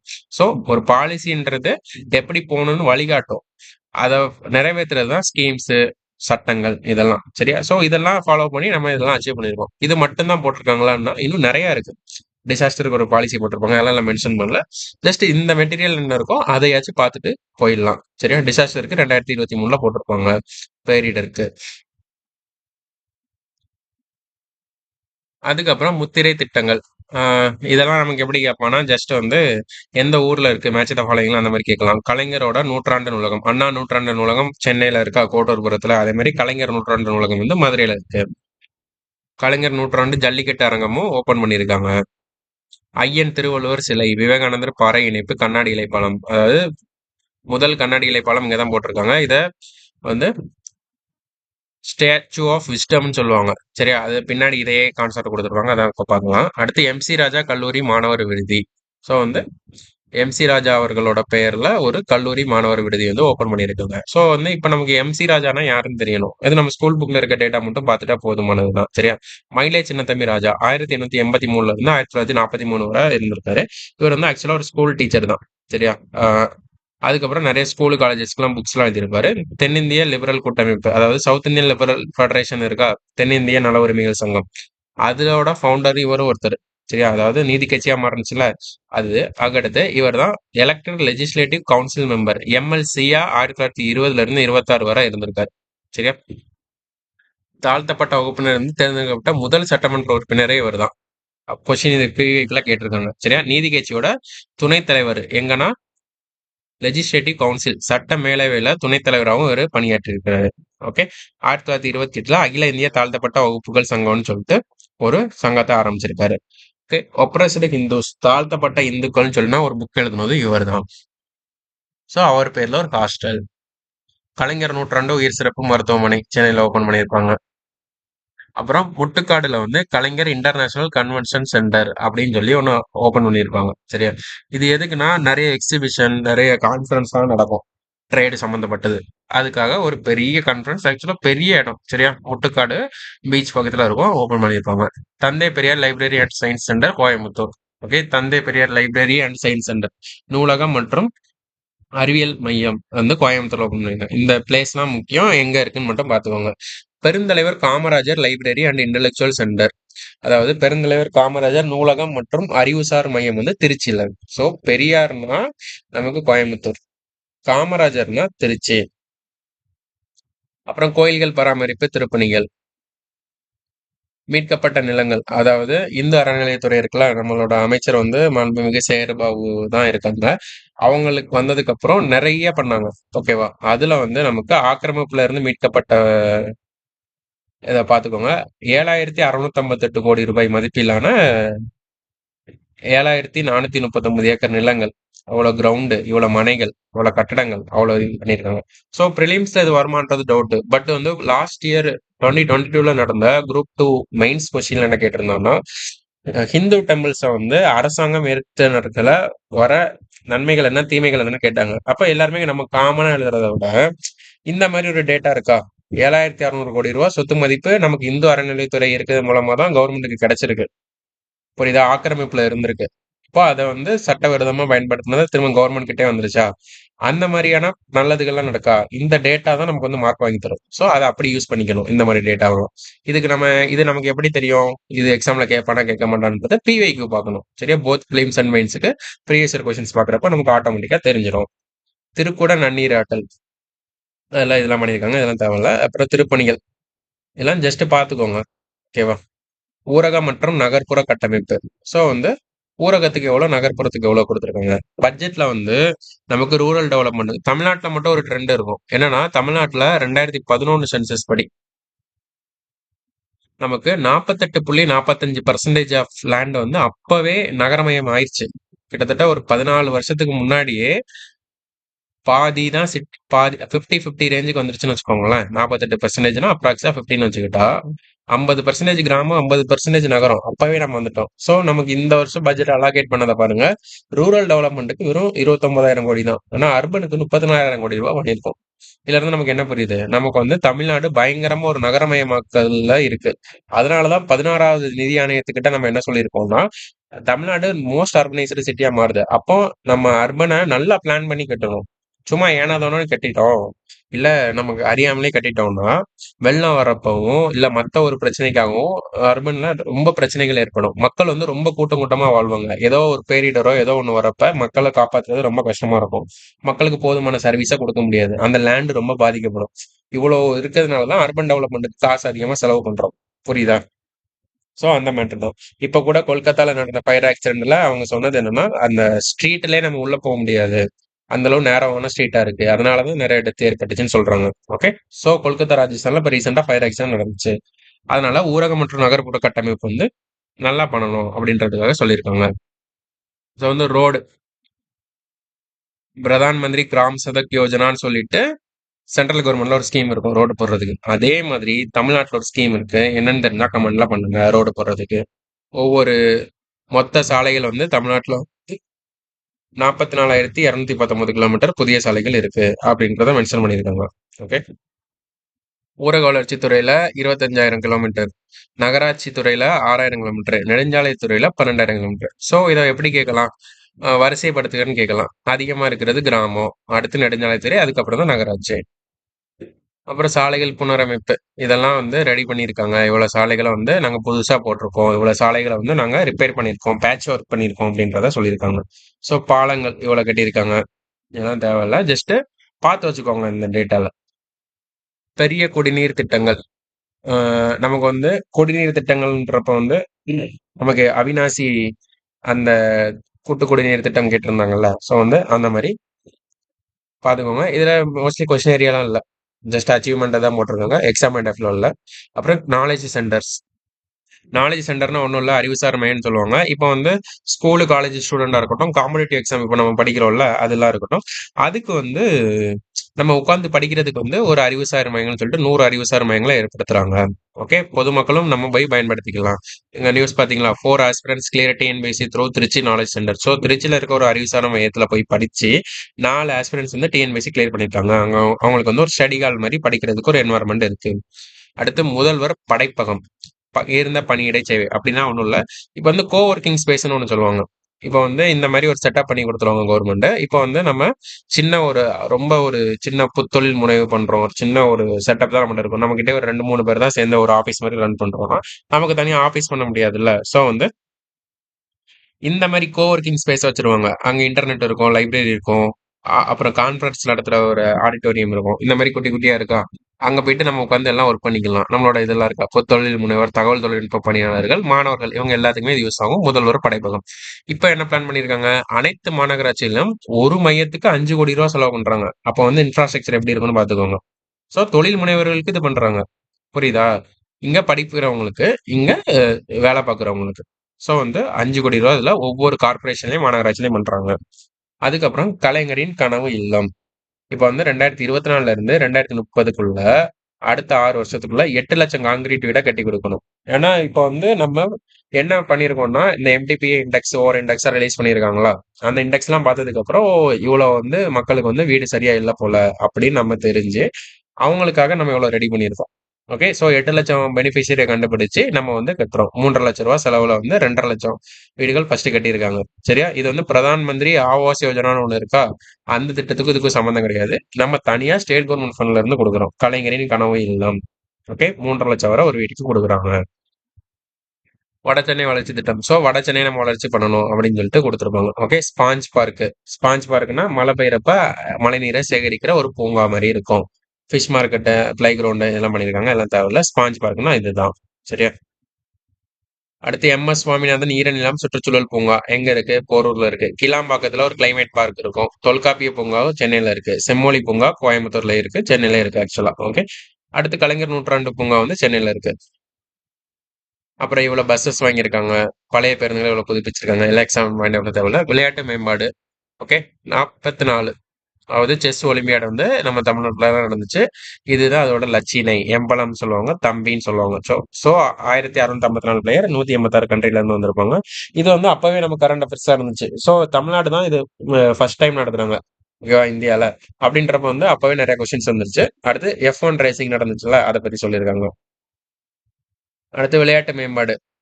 ஏசியன் மென்ஸ் சாம்பியன்ஸ் ட்ரோபி உலகின் முதல் முறையாக பாலிகிராஸ் பாரிஸ் ஜிடி எக்கோட்டாப் செயற்கை இலையில் நடத்தப்பட்டது. இது வந்து இங்க நடத்தியிருக்காங்க. அதுக்கப்புறம் கேலோ இந்தியா யூத் கேம்ஸ். சரியா? இதுல தமிழ்நாடு வந்து 38 தங்கம், 21 வெள்ளி, 39 வெண்கலம்னு 98 பதங்களை பெற்று தேசிய அளவில் 2ஆம் இடத்தை பெற்றது. ஓகே. இதோட கேலோ இந்தியாவோட ஸ்போர்ட்ஸோட எம்பளம் யாருன்னா வீரமங்கை வேலு நாச்சியார். சோ இதை கொஸ்டினா கேட்கலாம், தமிழ்நாடு எத்தனை பதக்கம் வந்துச்சுன்னு கேட்கலாம். இதெல்லாம் ஆக்சுவலா அந்தந்த இயர்ல கேட்டுட்டாங்க கரண்ட் அஃபேர்ஸா. இப்ப திரும்ப 4 ஆண்டு சாதனைகள் சொல்லியிருக்காங்களா, சோ நமக்கு இதெல்லாம் தெரிஞ்சு வச்சுக்கணும். விளையாட்டு மேம்பாடு. பொதுத்துறை நிறுவனங்கள், அரசு நிறுவனங்கள் எல்லாத்துக்குமே வந்து கொடுத்துருக்காங்க. சிஎம் டிராஃபின்னு சொல்லி ஒண்ணு நடத்துறாங்கல்ல, களம் நமதே. ஓகே, ஸோ வந்து முதலமைச்சர் கோப்பைன்னு சொல்லுவாங்க. எத்தனை பேர் பங்கு பெற்றிருக்காங்கன்னா கிட்டத்தட்ட 11,56 லட்சம் பேர் இப்போ ரீசெண்டா பங்கு பெற்றிருக்காங்க. அவ்வளோ பிளேயர்ஸ் வந்து விளையாடி இருக்காங்க. அடுத்து தமிழ்நாடு சாம்பியன்ஸ் ஃபவுண்டேஷன். ஓகே, இதுல என்ன பண்ணுவாங்கன்னா நல்ல நல்ல பிளேயர்ஸ் எல்லாம் கண்டுபிடிச்சு அவங்களுக்கு என்னெல்லாம் இன்ஃப்ராஸ்ட்ரக்சர் தேவைன்னு ஸ்பான்சர் பண்ணுவாங்க. அவங்க ஸ்பான்சர் பண்ணி அவங்க வந்து போய் விளையாடி வின் பண்ணிட்டு வருவாங்க. ஸோ வந்து 124 பதக்கங்களை வாங்கியிருக்காங்க. 680 வீரர் வீராங்கனைகள் இதன் மூலமா பயன்பெற்றிருக்காங்க. 17 கோடி அளவுக்கு அவங்களுக்கு செலவு பண்ணி அவங்களோட விளையாட்டை மேம்படுறாங்க. யார் பண்றாங்க இதெல்லாம்? நம்மளோட துணை முதல்வர் மற்றும் விளையாட்டுத்துறை மற்றும் இளைஞர் நலன் அமைச்சரான திரு உதயநிதி அவர்கள் தான் இந்த இனிஷியேட்டிவ் எல்லாம் பண்றாங்க. 4 ஆண்டுகள்ல 76 முதலமைச்சர் சிறு விளையாட்டரங்களை கட்டியிருக்காங்க. ஓகேவா? ஸோ வந்து இவ்வளவு ஊக்கத்தொகை கொடுத்துருக்காங்க. கலைஞர் விளையாட்டு உபகரணங்கள், கலைஞர் வந்து ஸ்போர்ட்ஸ் கிட் எல்லாம் கொடுத்துறாங்கல்ல, இதெல்லாம். சரியா? ஸோ வந்து இப்போ வந்து ஸ்போர்ட்ஸ்ல நம்ம பயோனியரா வந்திருக்கோமா, அதுக்கு வந்து நிறைய அவார்டு இவங்க வந்ததுக்கு அப்புறம் கொடுத்துருக்காங்க. சிஐஐ அவார்டு 2023, அதாவது கான்ஃபெடரேஷன் ஆஃப் இந்தியன் இண்டஸ்ட்ரி, அவங்க தான் கொடுத்துருக்காங்க. பெஸ்ட் ஸ்டேட் ப்ரோமோட்டிங் ஸ்போர்ட்ஸ், அதாவது விளையாட்டை ஊக்கப்படுத்துறதுல சிறந்த மாநிலமா தமிழ்நாடு இருக்குன்னு சிஐஐ அவார்டு 2023 கொடுத்துருக்காங்க. ஸ்போர்ட்ஸ் ஸ்டார் ஏசஸ் அவார்டு வந்து 2023, அதே தான் பெஸ்ட் ஸ்டேட் ப்ரோமோட்டிங் ஸ்போர்ட்ஸ் கொடுத்துருக்காங்க. பிக்ஸியோட அவார்டு 2024 நம்ம வாங்கியிருக்கோம். அடுத்து ஜெம் அவார்டு. ஓகே, ஸோ வந்து இவ்வளோ அவார்டும் நம்ம வந்து வாங்கியிருக்கோம் விளையாட்டுத்துறையில. அடுத்து கல்விக்காக என்ன பண்றோம்? ஸோ எஜுகேஷனுக்கு எவ்வளவு ஃபண்ட் அலாட் பண்ணியிருக்கோம்? நம்ம இந்த வருஷம்ல 55,261 கோடி ரூபாய் இன்வெஸ்ட் பண்ணியிருக்கோம். ஸோ வந்து கல்வினாலே நம்ம வந்து ஸ்கூல்ல இருந்து அப்படியே பார்க்கணும். எப்படி எப்படி கல்வின்ற திட்டத்தை ஈஸியா பார்க்கலாம்னா, நீங்க எலிமெண்டரி ஸ்கூல்ல இருந்து காலேஜ் முடிக்கிற வரைக்கும் என்னென்ன ஸ்கீம்லாம் வரிசையா போட்டிருக்காங்க. அப்படி நம்ம பார்த்தோம்னா, நமக்கு வந்து ஸ்கீம்ஸும் மறக்காது. அந்த டைம் லைனும் நல்லா ஞாபகம் இருக்கும். ஸோ வந்து முதலமைச்சரின் காலை உணவு திட்டம் ரொம்ப ரொம்ப ஒரு முக்கியமான ஒரு திட்டம். சரியா? இது வந்து நெறைய டைம் எக்ஸாம்ல கேட்டிருக்காங்க. ஸோ வந்து தொடக்கப்பள்ளி இவ்வளவு பயன்பெறும் மாணவர்கள் 17,50,000 மாணவர்கள் பயன்பெறுறாங்க. மாநில திட்டக்குழு சொன்னோம்னா, இந்த மாரி ஸ்கீம்ஸ் எல்லாம் முக்கியமான ஃபிளாக்ஷிப்பான ஸ்கீம்ஸோட அவுட்கம்லாம் சொல்லுவாங்க. இப்ப வந்து இந்த காலை உணவு திட்டத்த லான்ச் பண்ணாங்களா? லான்ச் பண்ணதுக்கப்புறம் வருகை 92% அதிகரிச்சிருக்கு. நேரத்திற்கு வருகை புரிவது 98% அதிகரிச்சிருக்கு. புரியுதா? ஸோ வந்து ஒரு திட்டம் போடுறதுனால, நியூட்ரிஷன் மட்டும் தான் நம்ம இதுல இம்ப்ரூவ் ஆகும்னு பண்ணிருப்போம். ஆனா நியூட்ரிஷனையும் தாண்டி நமக்கு வந்து ஸ்கூலுக்கு எல்லாருமே வராங்க. டைமுக்கும் வராங்க. நல்லாவும் படிக்கிறாங்க. புரியுதா? இவ்வளோ வந்து இருக்கு.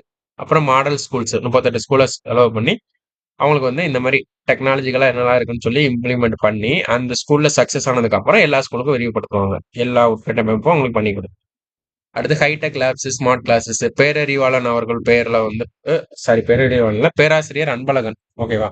அவங்களோட பேர்ல வந்து நமக்கு வந்து இந்த திட்டம் வந்து லான்ச் பண்ணியிருப்பாங்க. அடுத்து இல்லம் தேடி கல்வி ஃபிளாக்ஷிப் ப்ரோகிராம். சரியா? ஐடிகே. வாலண்டியர்ஸ் வச்சு கொரோனால 1 டூ 8 வர உள்ள பசங்களுக்கு படிப்பு ஸ்டாப் ஆயிருக்கும்ல, அவங்களுக்குலாம் இது பண்ணியிருப்பாங்க. ஐடிகே ஆப்புமே லான்ச் பண்ணியிருக்காங்க. ஸோ பன்னாட்டு புத்தக திருவிழா இன்டர்நேஷனல் புக் ஃபேர் 23, 24, 25 எல்லாத்துலயுமே நடந்துச்சு. அப்பவும் நிறைய புரிந்துணர்வுகளும் நடந்திருக்கு. நான் முதல்வன் ஸ்கீம் வந்து நமக்கு நல்லாவே தெரியும். பேசிக்கலி இது வந்து ஒரு ஸ்கில் டெவலப்மெண்ட் ஸ்கீம் தான். திறன் கொடுப்பாங்க. நம்ம யூபிஎஸ்சி, எஸ்எஸ்சி எல்லாத்துக்குமே இப்போ வந்து இது கொடுக்குறாங்கல்ல. ஸோ வந்து அதில் வந்து பிரைவேட்டுக்கும் சரி, கவர்மெண்ட்டுக்கும் சரி, பப்ளிக் செக்டருக்கும் சரி வேலைக்கு போகிறதுக்கு வந்து நம்ம ட்ரைனிங் கொடுப்பாங்க. சரியா? ஆசிரியர்களுக்கு பயிற்சி கொடுக்குறாங்க, திறன் சான்றிதழ்கள் கொடுக்குறாங்க. ஓகே. ஸோ வந்து இந்த மாதிரி கொடுப்பாங்க. உலகை வெல்லும் இளைய தமிழகம். போட்டித் தேர்வு பிரிவு 10 மாசத்துக்கு 7,500 கொடுக்குறாங்க. எதுல 1000 மாணவர்களை அவங்க வந்து சூஸ் பண்ணுவாங்க. யூபிஎஸ்சி நான் முதல்வன்னு சொல்லி. அதுல வந்து 10 மாசம் அவங்களுக்கு வந்து ப்ரிலிம்ஸுக்கு படிக்கிறதுக்கு மாசம் 7,500 கொடுத்து இது பண்ணுவாங்க. ஓகேவா? இப்போ ப்ரிலிம்ஸ் கிளியர் பண்ணுவாங்கல்ல, மெயின்ஸ் படிப்பாங்கல்ல, அவங்களுக்கு 25,000 கொடுக்குறாங்க. இப்போ மெயின்ஸ் கிளியர் பண்ணிட்டாங்களா, அவங்க வந்து இன்டர்வியூ டெல்லி போகணுமா, அதுக்கு வந்து 50,000 கொடுப்பாங்க. ஸோ வந்து எவ்வளவு பேர் கிளியர் பண்ணியிருக்காங்க அப்படின்ற ஒரு டேட்டா 2024ல 57 பேர் அப்படின்ற மாதிரி சொல்லியிருக்காங்க. அடுத்து 2023ல 47 பேர்ல தமிழ்நாட்டுல தேர்ச்சி பெற்றவங்க, 39 பேரு நான் முதல்வன்ல பயிற்சி பெற்றவங்க. இதுல 57 பேர் தேர்ச்சி பெற்றிருக்காங்களா 2024, 25ல இப்போ ரீசெண்டா ரிசல்ட் வந்துச்சுல. ஆனா 50 பேர் வந்து நான் முதல்வன் திட்டத்தை ஏதோ ஒரு வகையில யூஸ் பண்ணிருப்பாங்க. ஃபுல் அண்ட் ஃபுல் நான் முதல்வன்ல படிச்சோன்றதெல்லாம் இதுக்கு அர்த்தம் கிடையாது. பட் வந்து நான் முதல்வன் வந்து அது ஒரு முக்கியமான ரோல் பிளே பண்ணியிருக்கு. அதுதான் அதுக்கு அர்த்தம். இவ்வளோ மணி ஸ்பெண்ட் பண்றோம். அவ்வளோ ஃபேக்கல்டிஸ் வந்து அங்க ஃபுல் சப்போர்ட்டா இருப்பாங்க. அவங்களுக்கு அவ்வளோ மென்டர்ஷிப் கிடைக்கும். இதெல்லாம் நமக்கு கவர்மெண்டே பண்றது வந்து ரொம்ப ரொம்ப ஒரு பெரிய விஷயம். ஸோ வந்து நான் முதல் மூலமா 50 பேர் போனது ரொம்ப மகிழ்ச்சி. இதுல வந்து எக்ஸ்ட்ராவான இதை வந்து இன்னும் பூஸ்ட் பண்ணணும். ஓகே. 27ல இருந்து 57 வந்திருக்கா, கிட்டத்தட்ட டபுள் தி அமௌண்டா மாறி இருக்க காரணம் நான் முதல்வனோட இந்த போட்டித் தேர்வு பிரிவுகளும் ஒரு முக்கியமான ஒரு ரீசன் தான். அப்புறம் புதுமை பெண் திட்டம். இது நமக்கு ஆல்ரெடி தெரியும் தான். ஸோ இது வந்து பெருசா டிஸ்கஸ் பண்ண தேவையில்ல. நமக்கு வந்து புதுமை பெண்ணே மாதிரி ஸ்கூல் முடிச்சு காலேஜ் போற பொண்ணுங்களுக்கு 1000 ரூபாய் கொடுப்பாங்க. ஒரு மூவலூர் ராமாமிர்தம் திருமண உதவி திட்டத்தை ஸ்டாப் பண்ணிட்டு தான் அதை கொண்டு வந்திருப்பாங்க. அதே மாதிரி தமிழ் புதல்வன் திட்டம் கொண்டு வந்திருப்பாங்க. இதுல ஆக்சுவலி என்னன்னா, தமிழ்ல உள்ள ஸ்டூடெண்ட்ஸ்க்கு மட்டும் தான் தராங்க. நீங்க வந்து கவர்மெண்ட் ஆர் கவர்மெண்ட் எய்டட் ஸ்கூல்ல 6ல இருந்து 12th வரைக்கும் தமிழ் வழியில் படித்த மாணவர்கள் மட்டும்தான். சரியா? ஸோ வந்து இங்க இதுக்கும் இதான் டிஃப்ரெண்ட். இதுக்கு வந்து ஆக்சுவலா தமிழ் வழியில படித்த மாணவர்களுக்கு கொடுக்குறாங்களா, இது மாணவர்களுக்கு இப்போ எக்ஸ்டெண்ட் பண்ணியிருக்காங்க. அது மட்டும் இப்போ தெரிஞ்சுக்கிட்டா போதும். ஓகே. அதுக்கப்புறம் என்ன, அரசு தொழில் பயிற்சி நிலையங்கள் இண்டஸ்ட்ரி 4.0 ஸ்டாண்டர்ட்னு சொல்லி ஐடிஸ் ஐடிஐஸ் அதெல்லாம் இருக்குல்ல, அதெல்லாம் வந்து எவ்வளவு இன்க்ரீஸ் பண்ணியிருக்காங்க அப்படின்றத மென்ஷன் பண்ணியிருக்காங்க. 36% கூடி இருக்கு. நான் ஐடிஐல 36% கூடி இருக்கு. அடுத்து மகளிர் உரிமை. ஸோ வந்து மகளிருக்காக என்னெல்லாம் பண்ணியிருக்காங்க. மகளிர் உரிமைனாலே நமக்கு மெயினா வர வேண்டியது ஒரு 3 திட்டம் வந்துடணும். புதுமை பெண் ஸ்கீம் வந்துடணும், கலைஞர் மகளிர் உரிமை திட்டம் வந்துடணும், விடியல் பயணம் திட்டம் வந்துடணும். ஸோ இதெல்லாம் ரொம்ப ஃபிளாக்ஷிப்பான ஸ்கீமு. நம்ம இம்ப்ளிமெண்ட் பண்ணதை பார்த்துட்டு நிறைய ஸ்டேட்ல வந்து இம்ப்ளிமெண்ட் பண்ணியிருக்காங்க. நிறைய நாட்டிலையுமே இம்ப்ளிமெண்ட் பண்றாங்க. ஸோ வந்து கலைஞர் மகளிர் உரிமை திட்டம் வந்து சுமார் 1.14 கோடி குடும்ப தலைவர்களுக்கு மாதம் 1000 ரூபாய் கொடுக்குறாங்க. ஸோ வந்து இது உரிமை தொகை தான், உதவித்தொகை கிடையாது.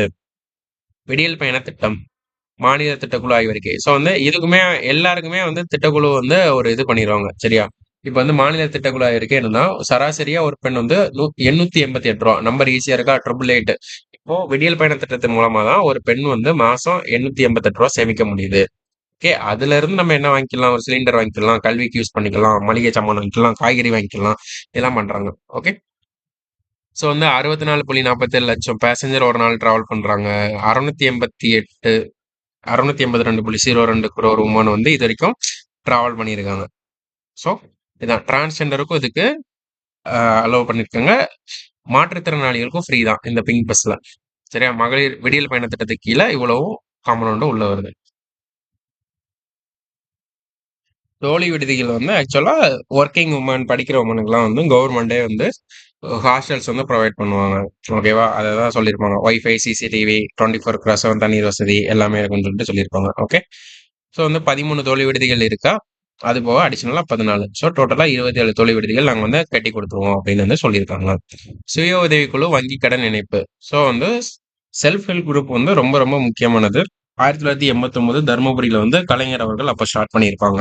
ஸோ வந்து சுய உதவி குழுக்களை வந்து வங்கி கடன் கூட இணைச்சிடணும் அப்படின்னு சொல்லிட்டு சொல்லியிருப்பாங்க. ஸோ நம்பர் ஆஃப் சுய உதவி குழுக்களை பார்த்துக்கோங்க. 4,84,689 இருக்கு. அடுத்து ஹெல்த்துக்கு என்ன கொண்டு வராங்கன்னா நமக்கு வந்து மக்களை தேடி மருத்துவம். இது வந்து ரொம்ப ரொம்ப ஒரு முக்கியமான ஸ்கீம். சரியா? ஏன்னா நமக்கு வந்து இப்போ ரீசெண்டா நியூஸ்லயுமே இருக்கு. நமக்கு வந்து ஐநா சபையோட UN inter agency task force award 2024 அவார்டே வாங்கியிருக்கோம். ஸோ இது மூலமா பாருங்களேன், பயனாளியோட எண்ணிக்கை 2.24 கோடி. சரியா? அதுல வந்து பிபிக்கு எவ்வளோ, சுகருக்கு எவ்வளோ, அதுக்கப்புறம் அந்த ரெண்டும் சேர்ந்தது எவ்வளோ, அதுக்கப்புறம் இயன்முறை சிகிச்சை எவ்வளோ, அதாவது பிசியோ அந்த மாதிரி, அதுக்கப்புறம் வந்து நோய் ஆதரவு பெல்லேட்டிவ் கேர் எவ்வளோ, இவ்வளோ பேர் நம்ம கொடுக்குறோம். சரியா?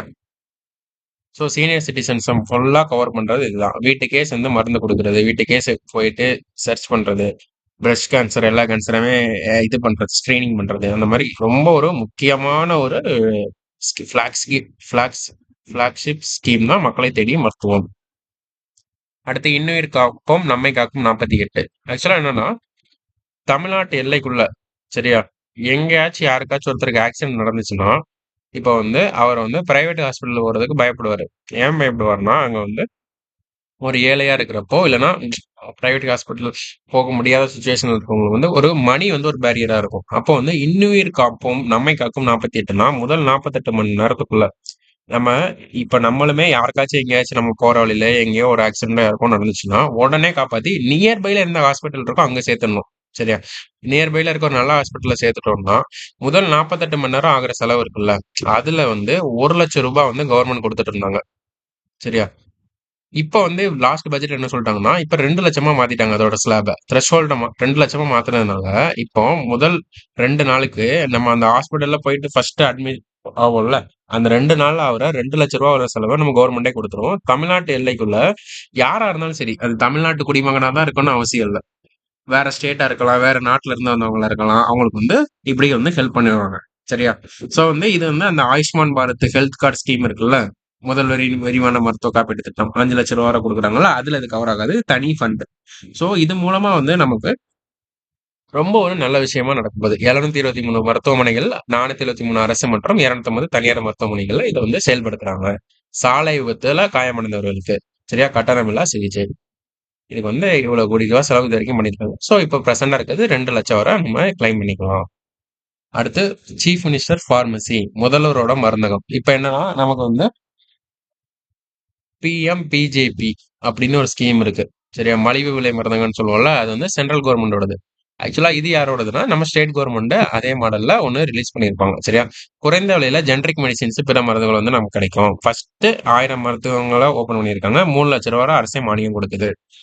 இதை வந்து அடுத்தடுத்த கட்டங்கள்ல இன்னும் எக்ஸ்பெண்ட் பண்ணுவாங்க. அடுத்து விளிம்பு நிலை மக்கள் நலன். ஸோ வந்து ஷெட்யூல் கம்யூனிட்டி, ஷெட்யூல் ட்ரைப்ல இருக்க மக்களுக்கு என்னென்ன ஹெல்ப்ஃபுல்லும் பண்ணாங்க. பழங்குடியினர்களுக்கு வந்து லாஸ்ட் 4 வருஷத்துல 6,474 வீடு கட்டி கொடுத்துருக்காங்க. கல்வி தேர்ச்சி விகிதத்துல நல்லா பார்த்துக்கோங்க. 78%, 84% இருந்துச்சு 10th 12th. இப்போ அது 92, 96 மாறி இருக்கு, which is a good improvement. Okay. So JEE தேர்வு எல்லாத்துலயுமே வெற்றி பெற்றிருக்காங்க. அந்த அச்சீவ்மெண்ட் எல்லாம் நமக்கு வந்து நியூஸா போட்டிருக்காங்க.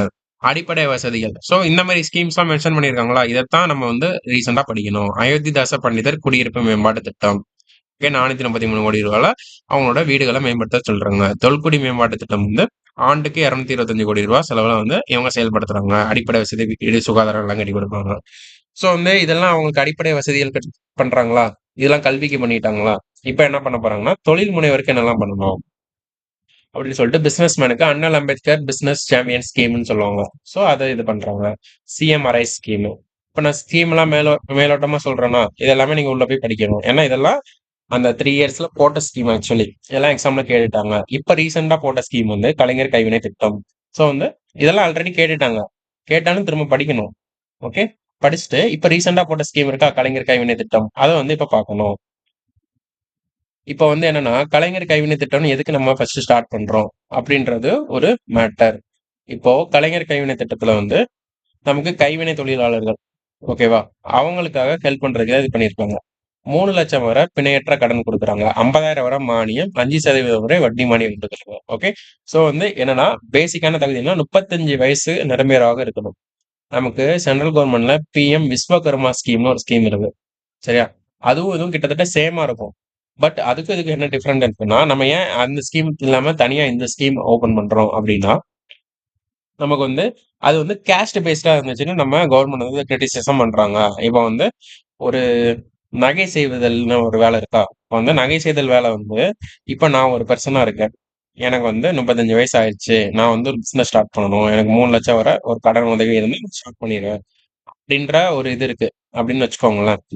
இப்ப இந்த சினேரியோல நான் நகை செய்யற ப்ரொஃபஷன் சூஸ் பண்ணா, பிஎம் விஸ்வகர்மா ஸ்கீம்ல வந்து என்னோட பேரண்டும் அதே மாரி இருக்கணும் அப்படின்ற ஒரு ப்ரொவிஷன் இருக்கு. நான் ட்ரெடிஷனலா அத பண்ணிட்டு இருக்கணும்னு. ஆனா நம்ம கலைஞர் கைவினை திட்டத்துல என்ன இருக்குன்னா, நீங்க என்ன இதுனாலும் இருந்துக்கோங்க. பட் வந்து உங்களுக்கு வந்து இதுல கொஞ்சம் ஸ்கில்லோ அதுவும் இருந்துச்சுன்னா நீங்க பண்ணிக்கலாம். நாங்க ஹெல்ப் பண்றோம்னு.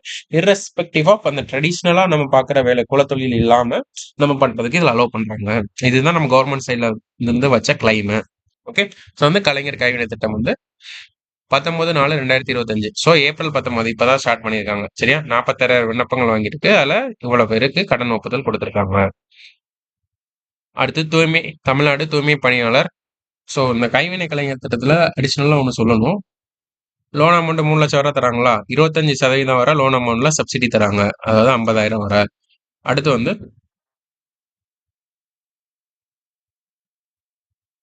தகுதி வரம்பு 35 வயசுன்னு சொல்லியிருக்காங்களா? அது போக நம்ம கரெக்டான டைம்ல எல்லாம் கட்டணும்னா 5% வரை வட்டி மானியமும் தராங்க. சரியா? கடன் உத்தரவாத காப்பீடும் தராங்க. இன்சூரன்ஸும் தராங்க 90%. ஓகே. ஸோ வந்து தமிழ்நாடு திட்டங்கள்ல இருந்து இவங்களுக்கு வந்து என்னெல்லாம் இது சொல்லியிருக்காங்கன்னா, அனுபவம் உள்ள கைவினைஞர் இல்லைன்னா கைவினை கலைஞராக இருக்கணும்னு சொல்லியிருக்காங்க. எக்ஸ்பீரியன்ஸ் தான் கேட்குறாங்களே தவிர நீங்க வந்து ஆஹ், இதா இருக்கக்கூடாது. அடுத்து நீங்க வந்து உங்க பிசினஸை எக்ஸ்பேண்ட் பண்ண யூஸ் பண்ணக்கூடாது.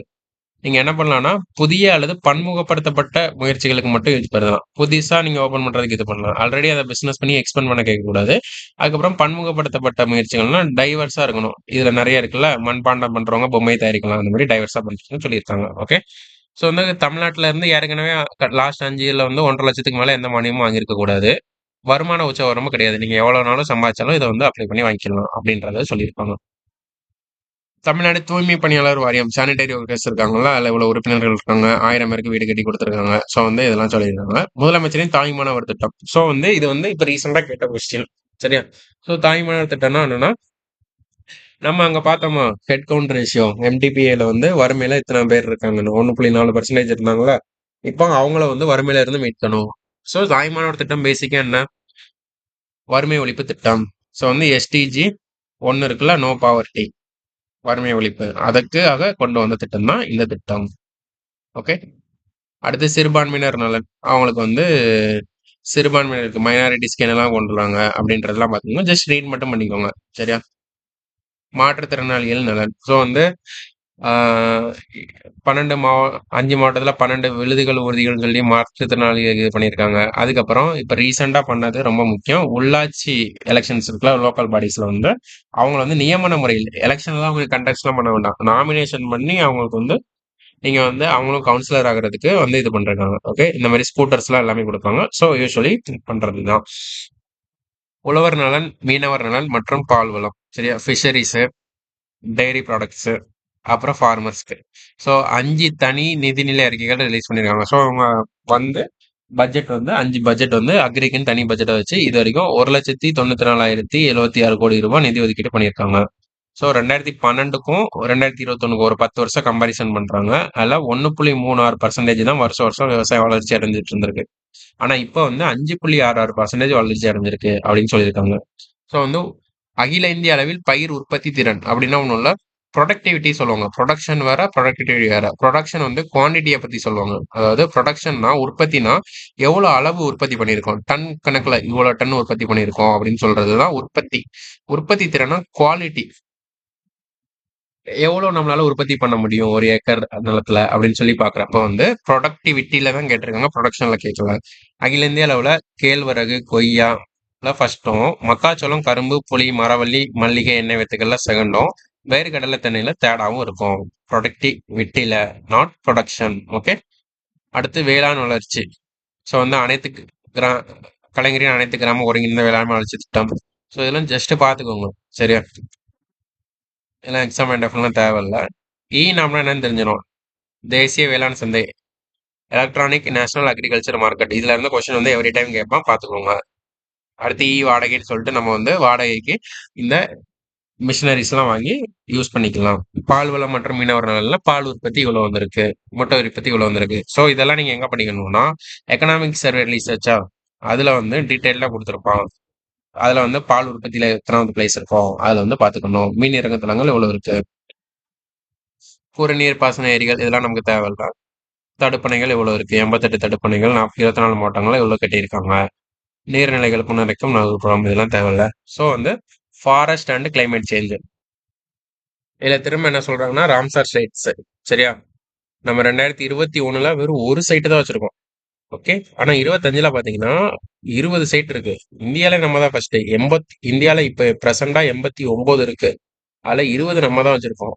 ஆனா பாருங்களேன், இவங்க ஆட்சிக்கு வரப்போ ஒண்ணு இருந்தது, இப்ப 2025ல நம்ம 20ஆ மாத்திருக்கோம். நமக்கு அப்புறம் யூபி இருக்காங்க, 10 தான் வச்சிருக்காங்க. ஸோ நம்ம கிட்டத்தட்ட 200% அதிகமா வச்சிருக்கோம், இல்லைன்னா 2 டைம்ஸ் அதிகமா வச்சிருக்கோம், சரியா? செகண்ட் இருக்க பிளேஸுக்கு நம்ம அடுத்து பஞ்சாப், அடுத்து ஒடிசா. ஸோ இதை கூட கேட்கலாம், சரியா? அசெண்டிங் டிசெண்டிங் ஆர்டர்ல.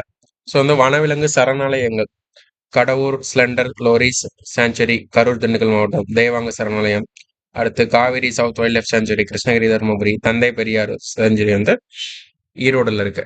பறவைகளுக்கு வந்து கழுவேலி, நஞ்சராயன். ஸோ இதெல்லாம் நமக்கு வந்து பண்ணியிருப்பாங்க. யானைகள் வந்து சிறுமலை யானைகள் பாதுகாப்பு திருநெல்வேலி கன்னியாகுமரியில இருக்கு.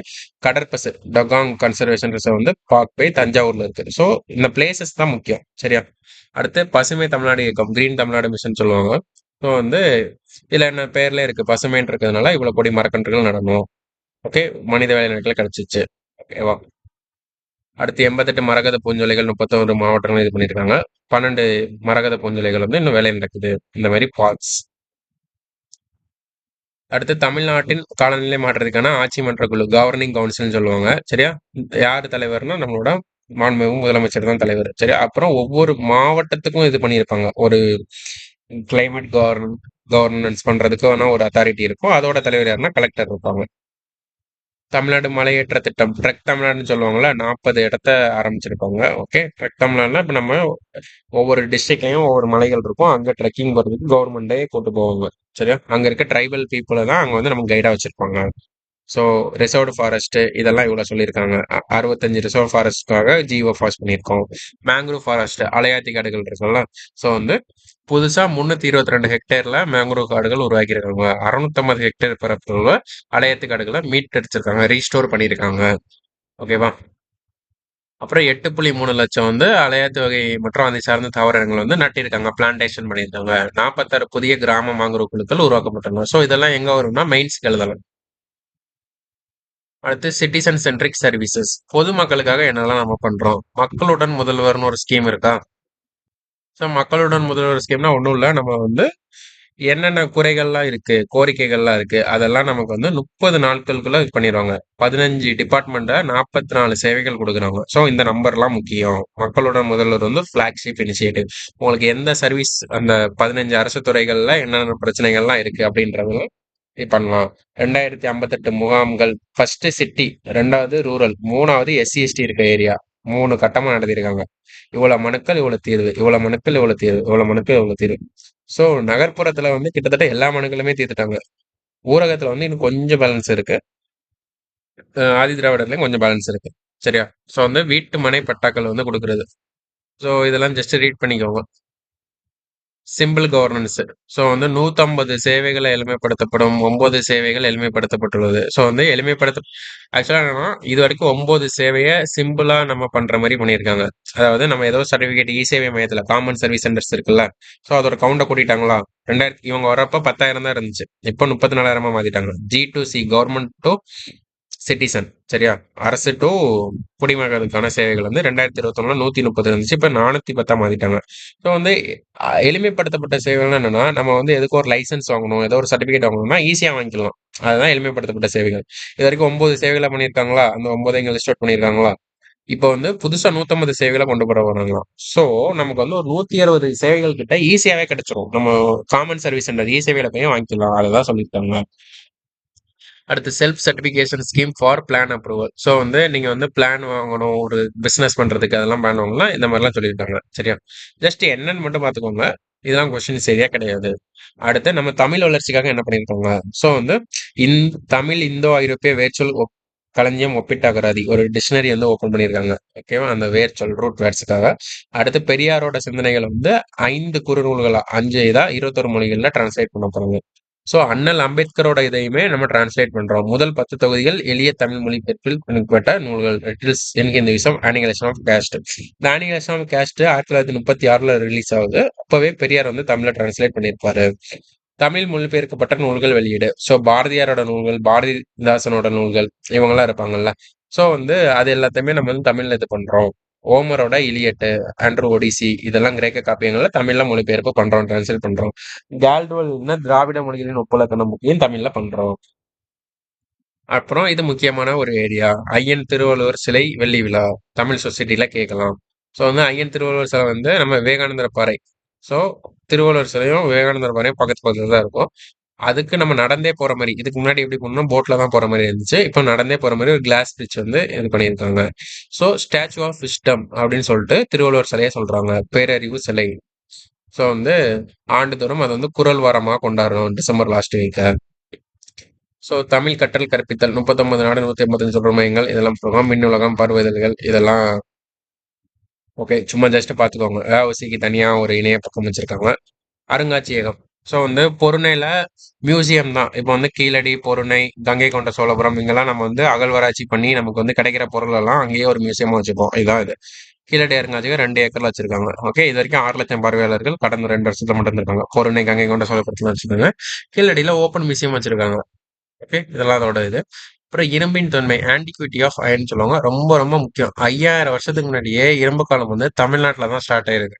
இது வந்து ஒரு ரொம்ப ஒரு முக்கியமான இது. இதை வந்து இதான் சொல்லியிருப்பாங்க. ஸோ சமீபத்திய ஆராய்ச்சியின்படி இந்தியாவில் இரும்பு யுகம் உலகளவில் சாத்தியமான வகையில் கிமு பிஃபோர் காமன் எரா இருக்குல்ல 3345 வந்து நமக்கு ஸ்டார்ட் ஆயிருக்கலாம் அப்படின்னு வந்து சொல்லியிருக்காங்க. சரியா? ஸோ வந்து இதை பத்தின நியூஸ் என்ன அப்படின்னு தேடி படிங்க. கொஸ்டின் வந்து ரொம்ப எக்ஸ்பெக்டட் ஏரியா. நம்மளோட 2 IAS officer Rajan, Sivanandham Sivanandam. So இவங்க 2 பேரும் தான் நமக்கு வந்து அதை வந்து ரிலீஸ் பண்ணியிருப்பாங்க ரிசர்ச் பண்ணி. ஓகே. ஸோ வந்து நிதி மேலாண்மை கடைசி பாயிண்ட் வந்துட்டோம். இப்போ நிதி மேலாண்மை என்னன்னா பிசிக்கல் டெபிசிட், ரெவன்யூ டெபிசிட்னு 2 டெபிசிட் இருக்கு. சரியா? இப்போ வந்து பிசிக்கல் டெபிசிட்னா நிதி பற்றாக்குறை, வருவாய் பற்றாக்குறைனா ரெவன்யூ டெபிசிட். இப்போ வந்து என்னன்னா இது 2க்கும் ஒரு ஃபார்முலா இருக்கும். சரியா? பிசிக்கல் டெபிசிட்னா total expenditure minus total receipts, அதாவது எக்ஸ்க்ளூடிங் பாரோவிஸ். அதாவது எப்போ வந்து நமக்கு நிதி பற்றாக்குறையா இருக்கும்னா செலவு அதிகமா இருந்து வரவு கம்மியா இருந்தா, வரவை விட செலவு அதிகமா இருந்துச்சுன்னா நமக்கு நிதி பற்றாக்குறை ஏற்படும். அதுதான் இதுல சொல்லியிருப்பாங்க. ஸோ வந்து அதுதான் எக்ஸ்க்ளூடிங் பாரோஸ், கடனை சேர்க்க கூடாது.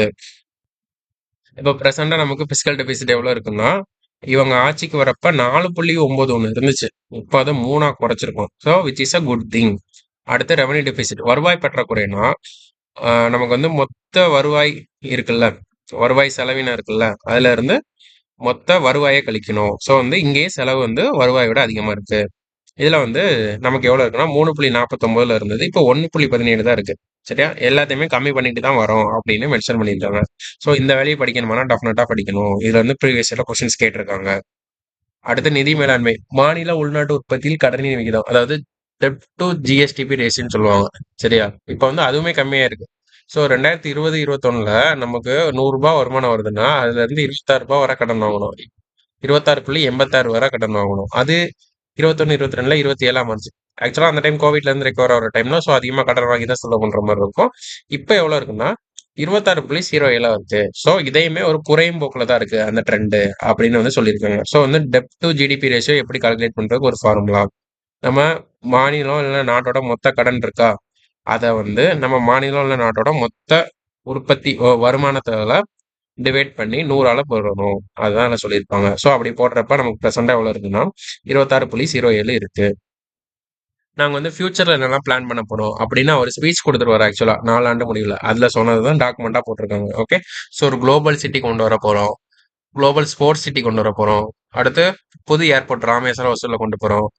கும்பகோணத்துல கலைஞர் பல்கலைக்கழகம், மெட்ரோ ரயில் மதுரை கோயம்புத்தூர் கொண்டு வர போறோம். ரீஜனல் ரேபிட் டிரான்சிட் சிஸ்டம் கொண்டு வர போறோம். கோயம்புத்தூர்ல நகை தொழில் பூங்கா, ஸோ ஜுவல்லரி மேக்கிங். அடுத்து ஒசூர்ல அறிவுசார் பெருவழித்தடம், ஒரு இன்டெலெக்சுவல் காரிடார் கொண்டு வர போறாங்க. உரகடத்துல வந்து செய்யார் தொழில் வழித்தடம், இதெல்லாம் உரகடம் டு செய்யார் தொழில் வழித்தடம் காரிடார் எல்லாம் கொண்டு வர போறோம் அப்படின்னு அப்கமிங் இயர்ல பண்ண போறதா சொல்லியிருக்காங்க. ஸோ வந்து கடைசியா என்ன சொல்லியிருக்காங்கன்னா, எல்லா அரசுக்கும் ஒரு நோக்கம், ஒரு பாதை இருக்கும். இந்த அரசுக்கும் ஒரு நோக்கம், ஒரு பாதை இருக்கிறது. அதற்கு திராவிட மாடல் என்று நான் பெயர் சூட்டியிருக்கிறேன். எல்லோருக்கும் எல்லாம் என்பதுதான் இதனுடைய உள்ளடக்கம். திராவிட மாடல் எது என்று கேட்டால், அது என்னுடைய இதயத்தில் மட்டுமல்ல, தமிழ்நாடும் தமிழ்நாட்டு மக்களும் முன்னேற வேண்டும் என்ற முற்போக்கான எண்ணம் கொண்ட அனைவரது உள்ளத்திலும் உள்ளது. இந்த கூட்டு எண்ணம் தான் அரசின் இதய துடிப்பாக விளங்குகிறது அப்படின்னு நம்ம மாண்புமிகு முதலமைச்சர் சொல்லியிருக்காங்க. ஸோ இதுல டார்கெட் என்ன, 2030க்குள்ள $1 டிரில்லியன் வந்து நம்ம அடையணும் அப்படின்றதுக்காக தான் இது எல்லாமே பண்ணிட்டு இருக்கோம். நன்றி. ஓகே. ஸோ வந்து இதுல இருக்க முக்கியமான 4 ஆண்டு சாதனைகளை முக்கியமா டிஸ்கஸ் பண்ணிட்டோமா, அது சம்பந்தப்பட்ட எக்ஸாமுக்கான ஸ்டாட்டிக் விஷயம் பார்த்துட்டோமா. ஸோ 1 hour 20 minutes இந்த வீடியோ வருது. ஒரு 2x ஸ்பீட்ல கூட வச்சு பாருங்க.